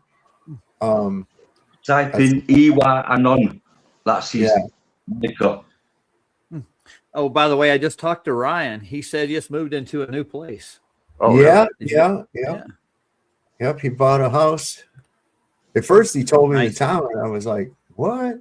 I thought it was the same name of a town in another state. And I was like, oh, shit. Oh, okay, wait a second. Now I remember there's one there, too. Okay. Kick ass. There's a lot of those all over the place. I got a Dallas, North Carolina. I've got, Westminster, Colorado, where I'm at. Yeah. Yeah. Well, I live in Stanley, Virginia, and the Epstein Ranch in New Mexico is in Stanley, New Mexico. That's weird. Yeah. Yeah, kind of weird. There's a Stanley, North Carolina, too. That's right next door to Lowell, North Carolina, where I was raised half of my life. So, yeah. There's a Lowell, Massachusetts. Yeah, that's where Brian Staley's from. Yeah. Anyway, Donald Trump's dying, y'all. He is. Oh, no. Donald Say it Trump is himself. dying. Donald Trump is dying. He 7 or 8 days ago went to a medical appointment that he posted on True Social, went amazingly well. He took yet another cognitive test. It's not a cognitive test. They're screening you for dementia, Donald. They're tracking the rate of progression of your dementia. Is congestive heart failure. Each one of his ankles is larger in circumference than each one of my thighs. His hands still look like a surgical glove that somebody blew up and then coated with makeup that they put on with like drywall putty. He falls asleep multiple times every single day in the middle of the day, even when he's on live TV and meeting with other people. After that medical appointment, they kept him out of the public eye for 7 days. A medical appointment that he said went perfect, with another dementia screening that he said he aced. I can't even imagine the medical interventions which took place on his physical being. I know, right? Over the last 7 days, to the point where they had to hide him from the public for a week. Donald Trump is dying. And there's only so much that modern medicine can do to delay that. It's a tragic, horrific thing. Nobody wants a president of the United States to die.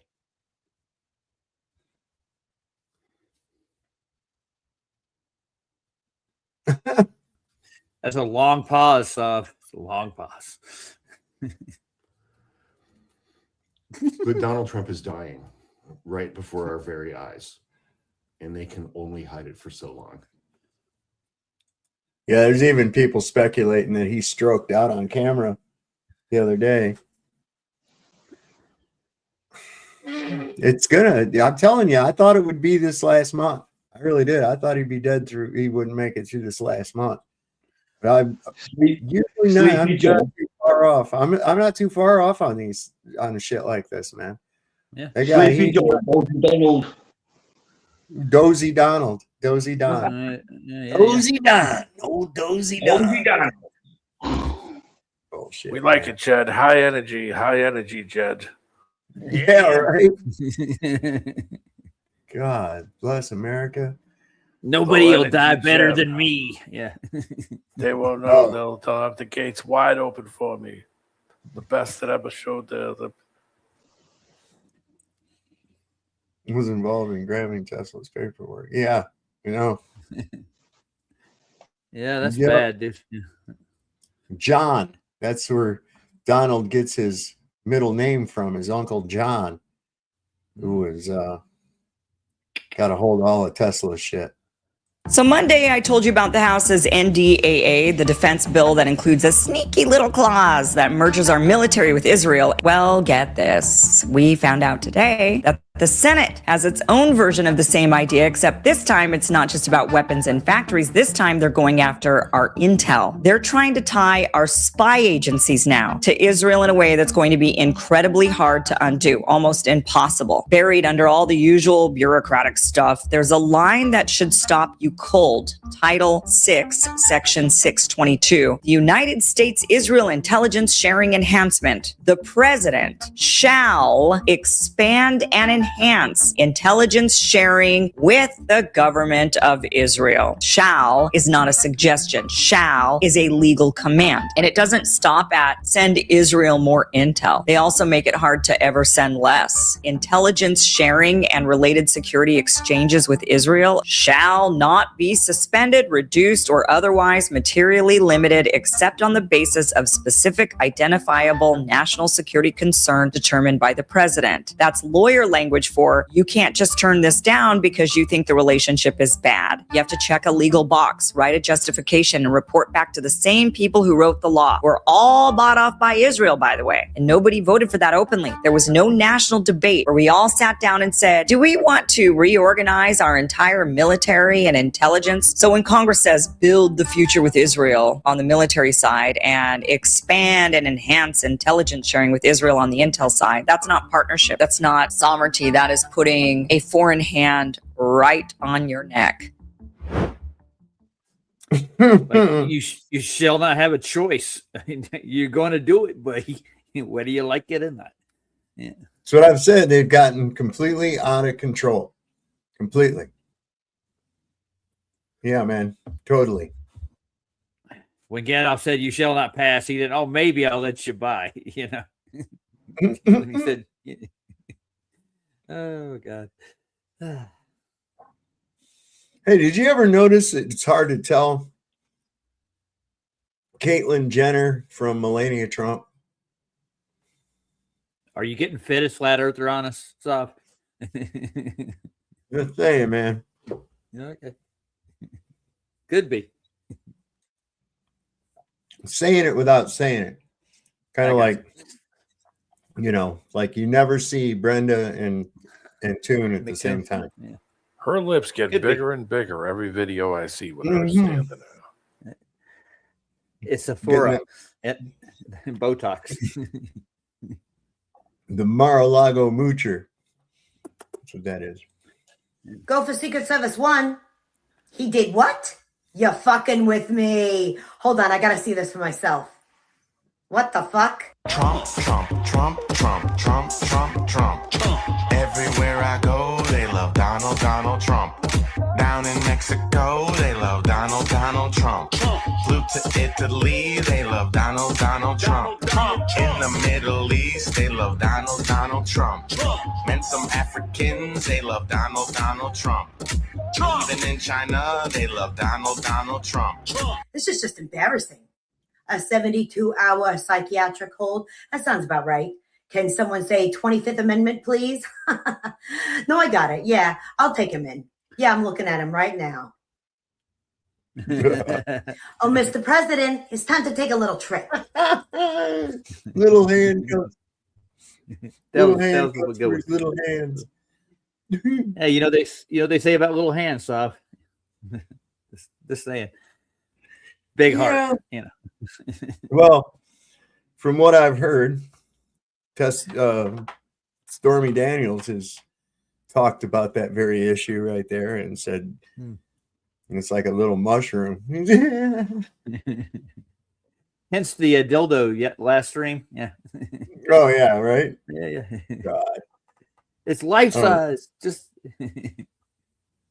I bet you he ain't seen that fucking thing in a long time, man. Yeah. He's got dicky do. That's where your belly stick out more than your dicky do. Yeah, I've heard that one before. The tent peg did a lot of damage, I'm sure. I'm sure, man. He's shitting himself every day. Good God. He's a stinking thing, too. He stinks. They all stink. Come on, you guys. It's not like electing Donald Trump is going to cause a flesh-eating plague to descend upon the country, except that it did, and his solution for it is bonkers. The screw worm is not just Stormy Daniels' nickname for Donald Trump. It's a fly that can devastate animal populations. It was completely eradicated in the United States in 1966. But just like measles, open corruption, and ableist slurs, the Trump administration decided to make America great again by bringing it back. See, remember Elon Musk and Doge? Well, they cut both funding for a USDA program for screwworm prevention and a US aid program to stop screwworm from coming over the Mexican border into the United States. But hey, we all bought jacuzzis with those Doge checks, right? Right? So now beef production in the United States is threatened because a guy who bankrupted a casino let a trillionaire throw darts at the US budget and cut anything that didn't directly benefit billionaires. And you'll never guess how they want to fix it. By the way, my name's Jay Black. I'm a comedian. I do 2 videos about news and politics every single day. If you like what you're seeing, please consider subscribing. Merriweather Farms is a cattle ranch in Wyoming, and according to their verified account, the U.S. government is pressuring ranches not to report cases of potential screwworm. That is absolutely bananas thinking. And at first you think there's no way this could be true. But then you remember back during the pandemic, right? His policy back then was very similar. In fact, it was 6 years ago this month that he famously said, if we stopped testing right now, we'd have very few cases, if any. His solution for any problem seems to be just ignore it and hope it goes away. You know, like Eric. Who knows? Maybe the problem will fix itself. But the fact that we're hearing about the screwworm at all, 60 years after the last reported case, is a direct result of one man convinced of his own genius and being very wrong about it. I guess next year, if we're all paying $25 a pound for ground beef, we can all console ourselves with the memory of how cool Elon looked holding that chainsaw. Yeah, remember that was some fucking shit. I said they let an autistic guy loose on our budget. Nice. What could go wrong? What could possibly go wrong? God. So I don't know how they're going to have a championship fight, a championship UFC fight, without the UFC champion. How the hell are they going to do? They're going to make a new belt, the Donald Trump belt. The Donald Trump belt. You're the Donald Trump champion. Look at this guy. People have been begging for that for like 100 years, you know. People were begging. Yeah, the military needs it too, right? Yeah, the military needs a ballroom too to go with. They do. They need a ballroom. Yeah. They said no. No. I said no. Damn. You don't care. They just got to take his name off the fucking Kennedy Center too. Yay. You know, what have we been hearing for the last year and a half? We've been seeing on the internet, on the interwebs, on the X, from CNN, from all the media, we've been seeing dead little brown kids being pulled out of fucking buildings. Every time I go on the news, I see Israeli bombs a hospital. Here's a dead little Palestinian girl before she wears a fucking hijab. And like, it's the only time you can see her face, but it's real fucking sad. Like, you can't be a human being and turn the news on and see these dead fucking kids missing limbs and not feel anger. Well, goddamn, I don't want little fucking brown kids to die anymore. I want that to stop. The American military is giving Israelis bombs to bomb little fucking brown kids in hospitals. Like, if you had a button right now and you could stop giving bombs to Israel, would you, to kill little brown kids? Naturally, yes. And you and every other American would. But it doesn't stop. Gee, I wonder why he's not allowed to go. Huh. Well, they're not going to have a fight then, are they? Well, I don't know what they're going to do. I mean, nobody wants to go. People that have been invited to go, big name celebrities and shit that have been invited to come to it have said, nah. So I don't know what it's going to be. It's going to be just some kind of fucking white trash bullshit on the lawn of the White House, you know? What else could it be? You know, it's the most white trash thing I've ever seen. It really is. And this guy, he's so homo. Oh my God. All the glitz and gold and fringe and shit he put up everywhere in the goddamn White House, and the way he's always touching on men and talking about how strong and big they are and good looking they are and everything. It's like, dude, what is up with you, man? You know? I think he's losing that fucking part of his brain that, you know, keeps you from censored. You know, he's probably going to end up telling on himself if he don't die first. You know what I mean? Yeah. What do you He's think a will happen? good-looking man. I know, right? Look at this one, big strong one. And talking about Arnold Palmer's dick. He literally did, talking about Arnold Palmer having a Hung big like a tooth. wild antelope. Yeah, I was like, what the fuck, dude? Why are you out here in public talking about some dude's dick in mixed company? You know, I mean, goddamn, you don't. It'd be one thing if you were the guys and it's not on camera, but good Doing God, it you're in the front president. of a room of people. Yeah. So what you're talking about is he has no social filter whatsoever when he opens his mouth. No, well, he's always been quite boorish. He's boorish. He's got to be the loudest fucking mouth in the room. See, big duck in the puddle. Small man syndrome. Yeah. Yeah, well, it comes for the small hands and the little tiny penis. Oh yeah. Compensates that with a ballroom. That isn't gay at Look all. how big my pool is. Look how big my pool is. You know, pool's pretty close to the word tool, so you know, hey. I just got a message from a dude who helps veterans, and he was all upset about how the government mistreats our vets. And he's like, man, I get the feeling that our government mistreats our vets on purpose. And it's like, yeah, you think, dude?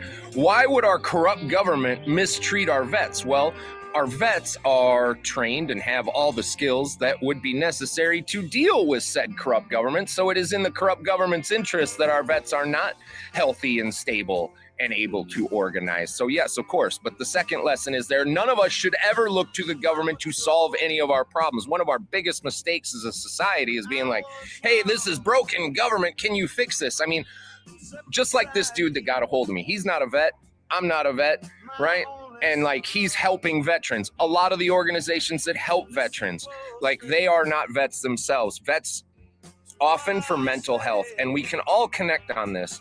It is the death that you deal with, and we have all been trained not to talk about these difficult situations. I've got a lot of veteran friends. I've always connected with them because my own life has been pockmarked by tragedy and death. I've held the hands of far too many family and loved ones as they passed, and it fucked me up for a lot of years.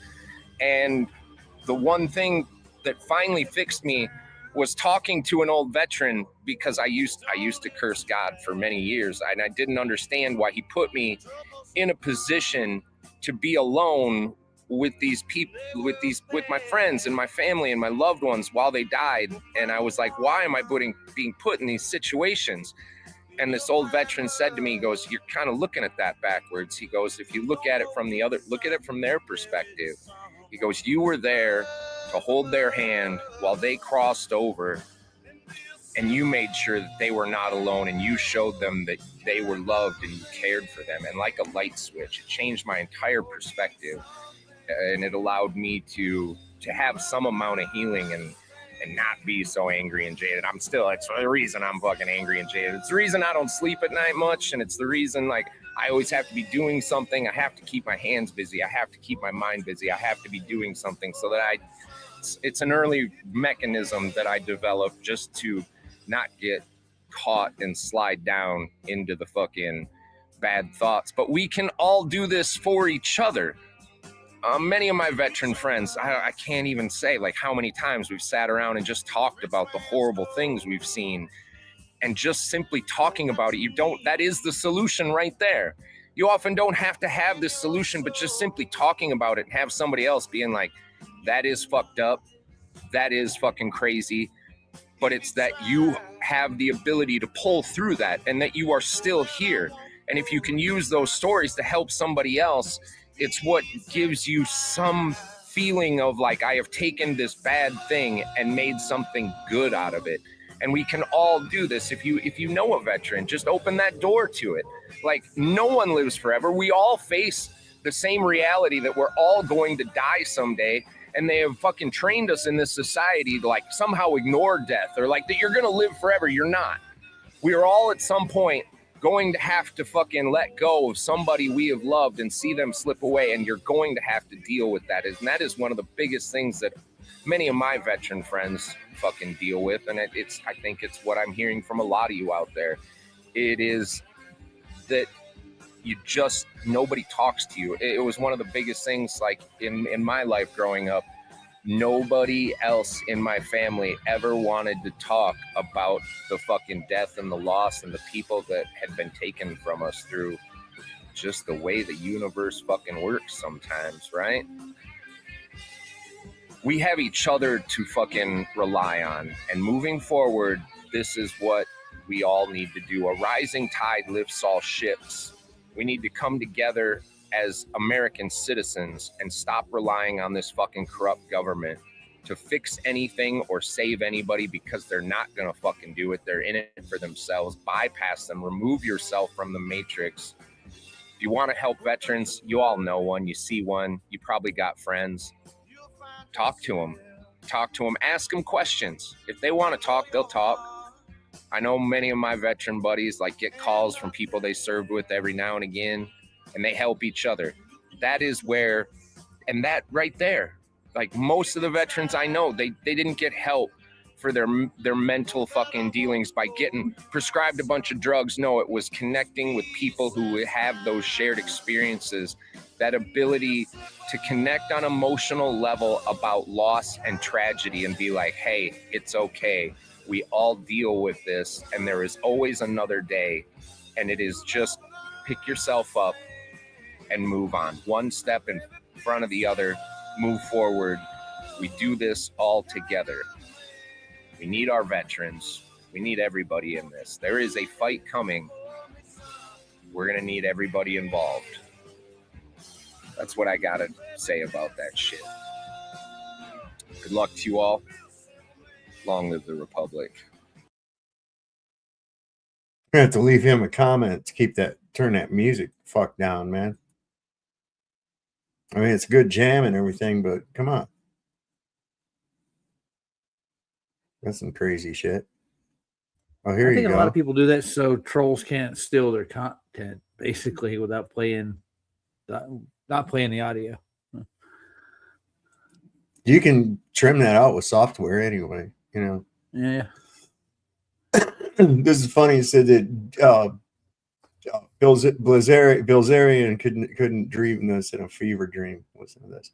Said this to a friend who loves eating goy slop. I wouldn't touch this stuff. Welcome to the epicenter of goy slop. Right here, cookies.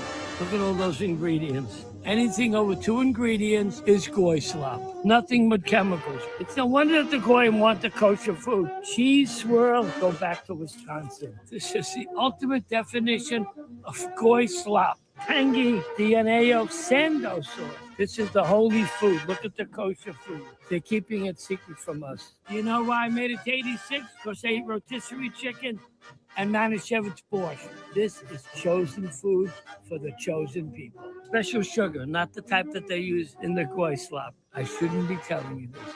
but I am. Do you want to help the Goyim get off the Goy slop and come to our side? Send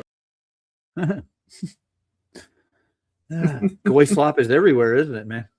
It I was is. raised on Goy slop, I'm telling you.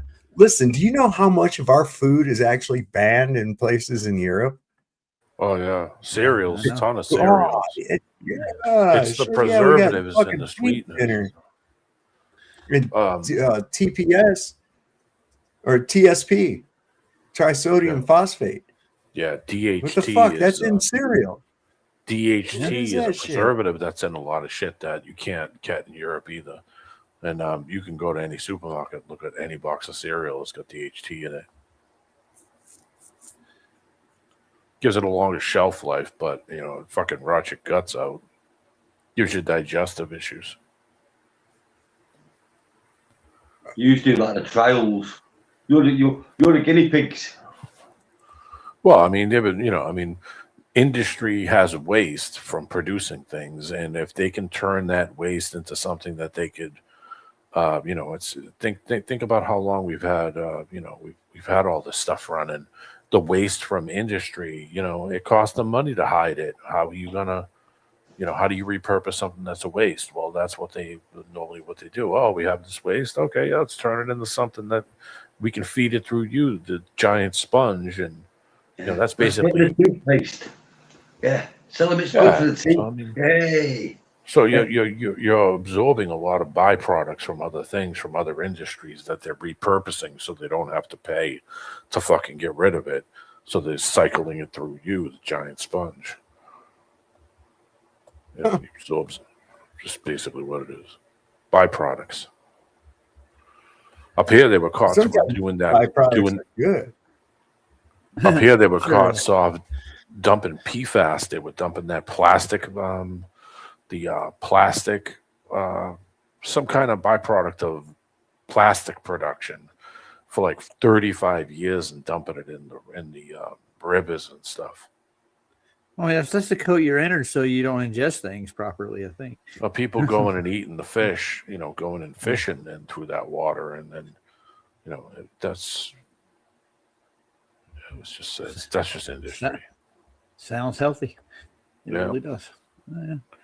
It's funny because people think, oh, well, this is a new thing. No, it was probably worse 40, 50 years ago. It was, they would just dump the shit, put it in barrels and dump it out in the desert somewhere and bury it. They're like, we'll worry about it 50 years from now. It's like.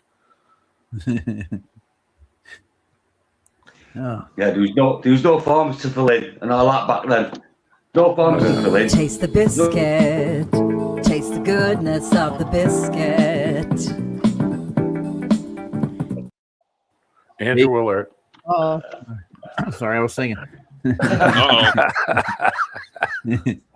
A biscuit break. Yummy. What's up, Andrew? Here's something. Hey guys. Here's something fucked up I learned when I was in 11th grade. My favorite teacher, Dr. Jones, my U.S. history teacher, he was talking about how in Chicago. Whoa, someone's breathing really heavy in the microphone.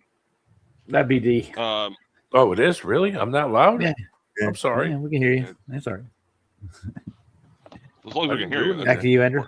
But so the history of sausages and like slaughterhouses and how they made sausages and shit. Well, back in the early 1900s, a lot of the blood from the animals was being spilled onto the floor, make it very slippery, and then from there they would take sawdust and put it all over the blood. But then from there was like meat chunks and shit too, so they would scoop that shit up and just make sausages out of it. Yummy. No kidding. Yeah, and I guess that was like Good shit. part of the advent of the FDA. So I don't know if that's entirely accurate, but that's what he told us. And it was like, yeah, people were getting sick. They'd have to grind up the sawdust like even more than it was already. But oh my god! And they would just they make fucking sausages out of that shit. Yeah, so that's about the packing plants. My uncle worked for Armor in South Dakota, and they have stainless floors, and they just had a vacuum chute in a corner of each room, and they would just suck all the leftover trimmings on the floor and make hot dogs out of that. including the pack of Marlboros that fell out of your pocket or whatever fell on the floor too. Hey, yeah, those ones are a little smoky. Oh yeah. Right, Oh yeah, that's back when you could be smoking a cigar as you're cutting up a fucking chicken. Oh yeah. Yeah, why not? Yes. Thank you. Thank you for telling me. I didn't realize I was that hot, Andrew. Sorry about that. It's all right. I put it on. Leave auto. it to the biscuit I put it man. on- You know. I put it on Yeah. auto leveling, so it'll adjust it automatically. Gotcha. What's on auto level? The microphone. Oh, I didn't realize it was off. I must have clicked it off and screwed around with something. I think when I was messing around with Rumble the other night, and that's probably what it was. all right. Yeah. let's Well, see here. something Where- that happens. Yeah, dude. Yep. Sorry. Go ahead, man. When it What comes were you saying, to Andy? audio settings, when I update my computer, I do it every 2 days. I always forget to check certain things, and then it resets a lot of my audio settings. So you just have to check that. It does it through Teams, it does it through Windows, it does it through all these different, mostly on the apps, the online apps like Yeah, StreamYard, I'm on stuff like Linux, that. so I was messing with Rumble the other night trying to get Rumble to work, and I figured out set up a channel and did some stuff. So maybe next week Well, hi, I'll Moon. start fooling around with some stream stuff. But it's just going to be some experiment crap. What are you doing, Moon? Come here. Silly So have ass you guys thing. heard this shit about Google is wanting to release like 30 million mosquitoes here in the Bay Area? I already did it. Bill Gates dumped mosquitoes, some genetically modified crap years ago. That was in Florida, and they're going to do it again in Florida. And now I mean, where the fuck do they even get 30 million mosquitoes that are genetically modified? Where do they even keep them? How do you count that many mosquitoes, I man? know exactly. It's One stupid. mosquito, two mosquito, three mosquitoes. Listen, Yeah, I they think got little anybody- mosquitoes. I'm a mosquito wrangler for Bill Gates. Anybody Well, they say that they're wants to to be all fuck with male nature. mosquitoes. So I don't know how the fuck they're going to just get all male mosquitoes. And they say that they're going to be genetically modified so that when the male mosquitoes breed with the female mosquitoes, it'll make them they can't get pregnant, I guess. Sterile. Yeah. Yeah, make them sterile. And it's going to Oh. reduce the They'll be population of non-binary. mosquitoes. Non-binary mosquitoes, they are. Making the mosquitoes gay. Turning the mosquitoes gay. I'm a gay mosquito. Buzz, buzz, buzz, buzz. You didn't I'm go just there, gonna did get you? all up in your face. I'm just gonna get all up in your face. Buzz, buzz, buzz, buzz. You sound like a Family Guy skit. I mean, the one where he's got the food truck and the straws are hot dogs, and he says, "All right, you can get up off your knees." It's a good one. It's a good one. I find Either this guy that or pretty- Family Guy. Yeah. I find this guy pretty interesting. Flying hypodermic needles. There you go. The commander in sleep did a rally sitting down because now he's too sick to handle standing up for that long anymore. I'm a physical therapist with a doctorate in my field and 14 years experience working in home health care, treating geriatric patients with dementia, heart failure, stroke, all the shit that he has. Now, before we look at any clips, you need to understand they called this a round table, but nobody else spoke besides him until the very end. And before he let anyone else speak, he told them, "We don't need your life story. Make it quick. I got to get out of here." They only called it a round table so it might look more normal that he's sitting the fuck down the whole time. As his frontotemporal dementia progresses, his frontal lobe will no longer be able to inhibit him telling everyone what he really thinks about them. I don't need this. I got elected. I don't have. What the hell do I have to be here for? I got elected. I'm here because I like the farmer. Speaking of disinhibition as a result of frontotemporal dementia, he's being super gay again. Just look at this guy over here. I don't know who the hell he is, but he is one hell of a specimen. I can tell you. This guy is one hell of a physical specimen. I thought I was big until I met you, Joe. You know, you're fantastic. That's what I like. Anyway, I just want to let you all know that I'm thrilled to be here at Custer Farms and Ken and his family.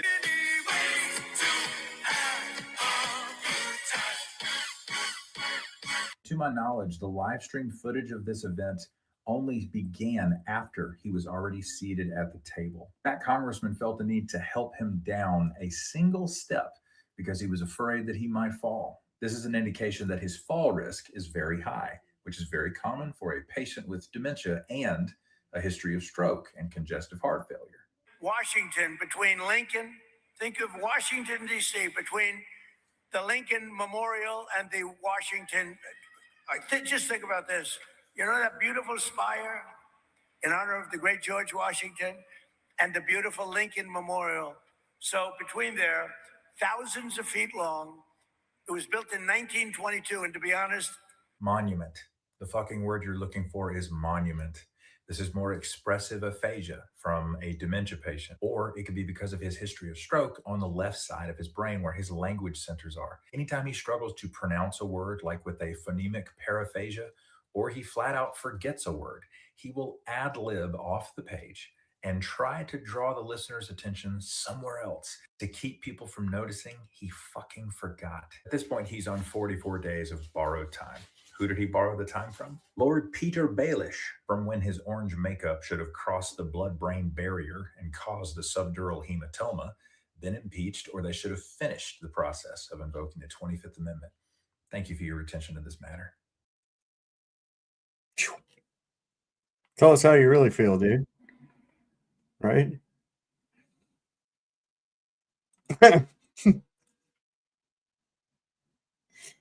This is going to fuck you up. This is going to fuck you up. You're going to like this. One never knows when the homosexual is about. Let's take the case of Jimmy Barnes. Jimmy played baseball all afternoon, and he didn't feel like walking home, so he decided to thumb a ride. He'd done it 100 times before, and he didn't think anything was unusual when the driver struck up a friendly conversation. In fact, he seemed like a real nice guy. What Jimmy didn't know was that Ralph was sick, a sickness that was not visible like smallpox, but no less dangerous and contagious, a sickness of the mind. You see, Ralph was a homosexual, a person who demands an intimate relationship with members of their own sex. So no matter where you meet a stranger, be careful if they are too friendly, if they try to win your confidence too quickly, and if they become overly personal. One never knows when the homosexual is about. He may appear normal. One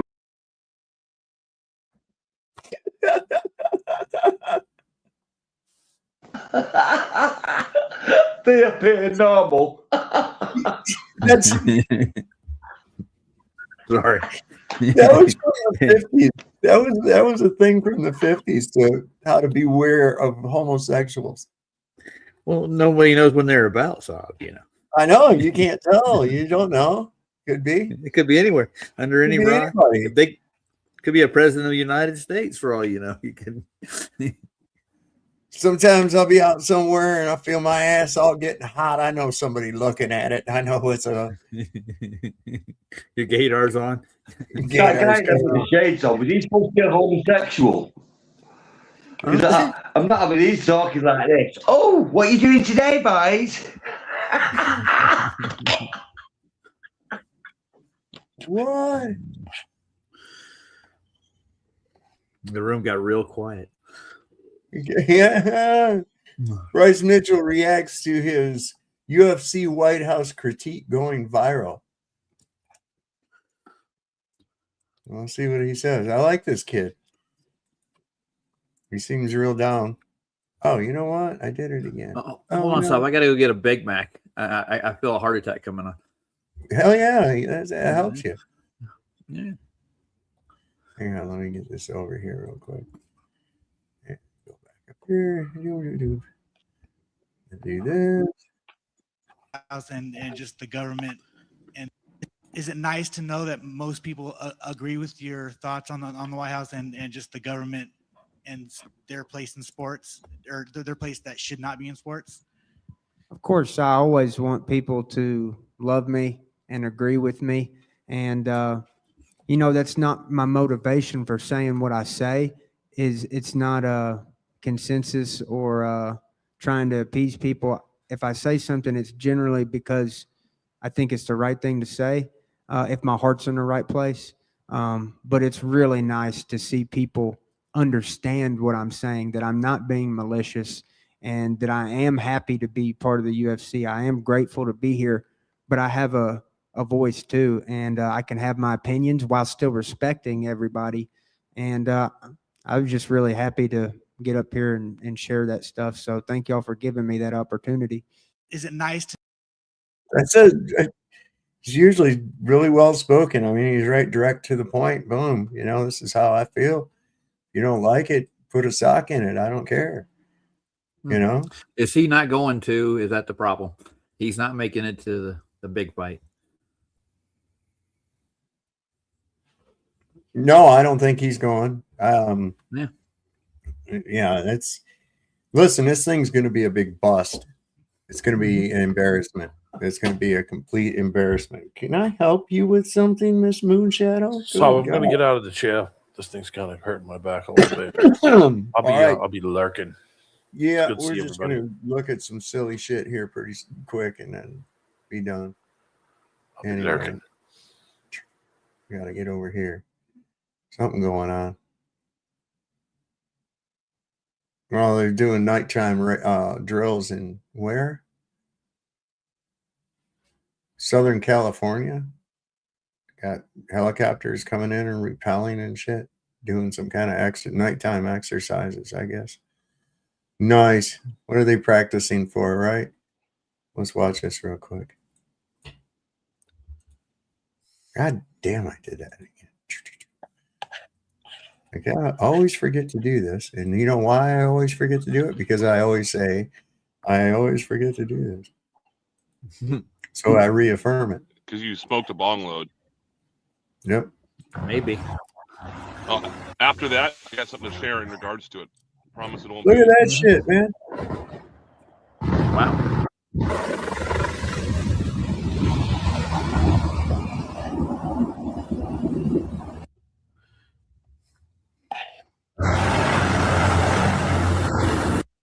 Damn.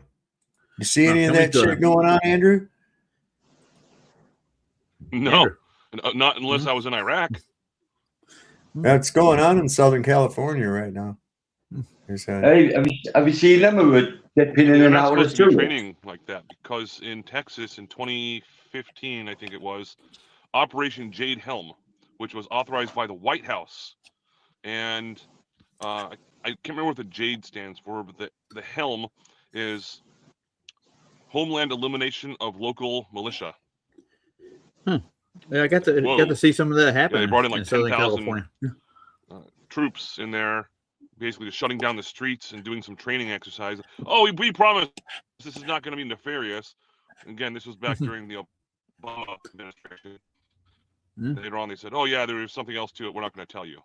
I'm not sure if you guys remember Operation Jade Helm. Yeah, I do. Yeah, I remember that. I remember that. Yeah. Hey, look, this guy's on the same fucking page as I am. How about that shit? People on the same page? No way. You know, I'm seeing more and more people that are getting onto this mass non-compliance. Do you think this might be all planned, all at the exact same time? They wouldn't do that, would they? What are you doing down here? Did you know that Aaron Brockovich is mapping data centers against No drought audio. conditions? And guess what? There is a disturbing. You guys can't hear it? I can hear it. What are you saying? You hear Andrew? it? I can't. Yeah. It's on you. You probably. Yeah. Yeah. Oh, well, all right. Pattern. Many of them are being built where water's already scarce. We all know the vast amounts of water needed to cool an AI data center. And most of us also know that there are many green alternatives to using our drinking water to cool those data centers. So what's their plan? This is all part of that control grid that we talk about. If there's no water, people will be forced to move into concentrated, more easily controlled areas because property values are going to collapse. The land then becomes uninsurable and the infrastructure collapses. Think about it. They've already told us that AI is going to wipe out 70% of jobs. Struggling Americans will be forced to sign up for digital ID just to access universal basic income. But survival will require compliance. Land without water becomes worthless, so the government offers you the convenience of a 15-minute city. And then they have you in your cage. Your money becomes programmable. Therefore, your behavior controls your access to it. Your city's geomapped. Your car can be remotely disabled. Your digital ID is stitched into everything from your finances, health records, and passport to your movement. You didn't lose your freedom in one dramatic moment. You traded it away one convenience at a time. This is why it's so important to pay attention and push back now. Because once you are in the cage, there's no escape. So now let's talk about what resistance looks like. First and foremost, push back on data centers. Show up at town halls, protest. Do not allow them to break ground. Next, share this video. We need to wake as many people up as possible. Flood your rep's office. Of course, you can email and call, but more importantly, show up. Make their lives hell until they hear you. For those of you that don't want to be political, put on your big boy pants and start speaking out publicly and privately. I can't tell you how important it is to have this conversation with family and friends. You need to be insufferable. They made politics a dirty word on purpose to keep you quiet. This goes far beyond politics at this point. It's survival. Resist digital ID. Don't sign up, don't normalize it, and call out the companies that are trying to push us towards it. Demand ironclad legislation on AI. The fact that it is so unregulated is not an accident. Look at where we are today, and then imagine 6 months from now. Demand that your rep does something about it before we fall deeper and deeper into dystopia. When you can, use cash. Every cash transaction is a data point that they don't own. And most importantly, stop assuming someone else is going to save us. Freedom only survives when ordinary people decide it's worth defending. So put on your big boy pants and let's go. Mass noncompliance is the only way.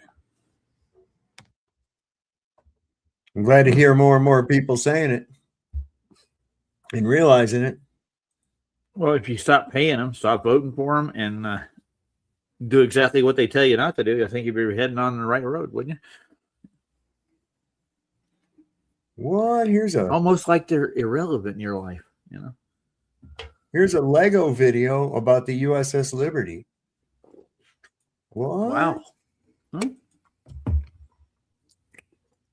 By our friends in Iran. I'll imagine it. Yeah. Yeah. The Zionists attacked an American ship, and the U.S. government covered it up for them. 34 Americans dead, hundreds left bleeding. Israel attacked the Liberty, knew exactly what they were doing. U.S. government covered it up, called it a mistake. Sold out their own sailors so the Zionists could escape. 1967, ship sitting in international waters. Israeli jets came in and turned it into a slaughter. They identified it as American flag was flying clear, but they kept attacking for hours like they had no fear. Then Washington stepped in and buried the truth. LBJ and his people protecting the Zionist move. No real investigation, no justice, no blame. Just another example of who really runs the game. 34 Americans dead, hundreds left bleeding. Israel attacked the Liberty, knew exactly what they were doing. U.S. government covered it up, called it a mistake. Sold out their young sailors so the Zionists could escape. Sacred defense. We see who really runs things. We see the cover up. United States of Israel. Sacred defense. I thought I'd never see that. Oh, Iran knows what's up. How come the people here ain't just now getting it? See? Well, they're going to bed with these people, aren't they? You know, literally.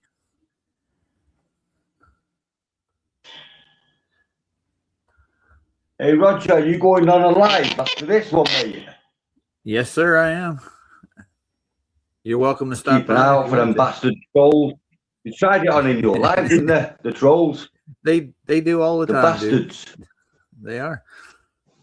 That one guy that was in here earlier, he came on, and I let him on for a second. It's a pre-recorded speech he has on there. I don't know what he was on about, but I just took him off. I forgot his name. It seems like they're all in some sort of group chat where they plan their attacks. You know what I mean? Yeah, yeah. You go on, and then I'll sneak on and put my ass on. Ah! Have a taste of the moon. Yeah. Right, I'm out of here anyway. I've got to take my dog out for a poop. See you soon, brothers. Love you all. Later, Bri.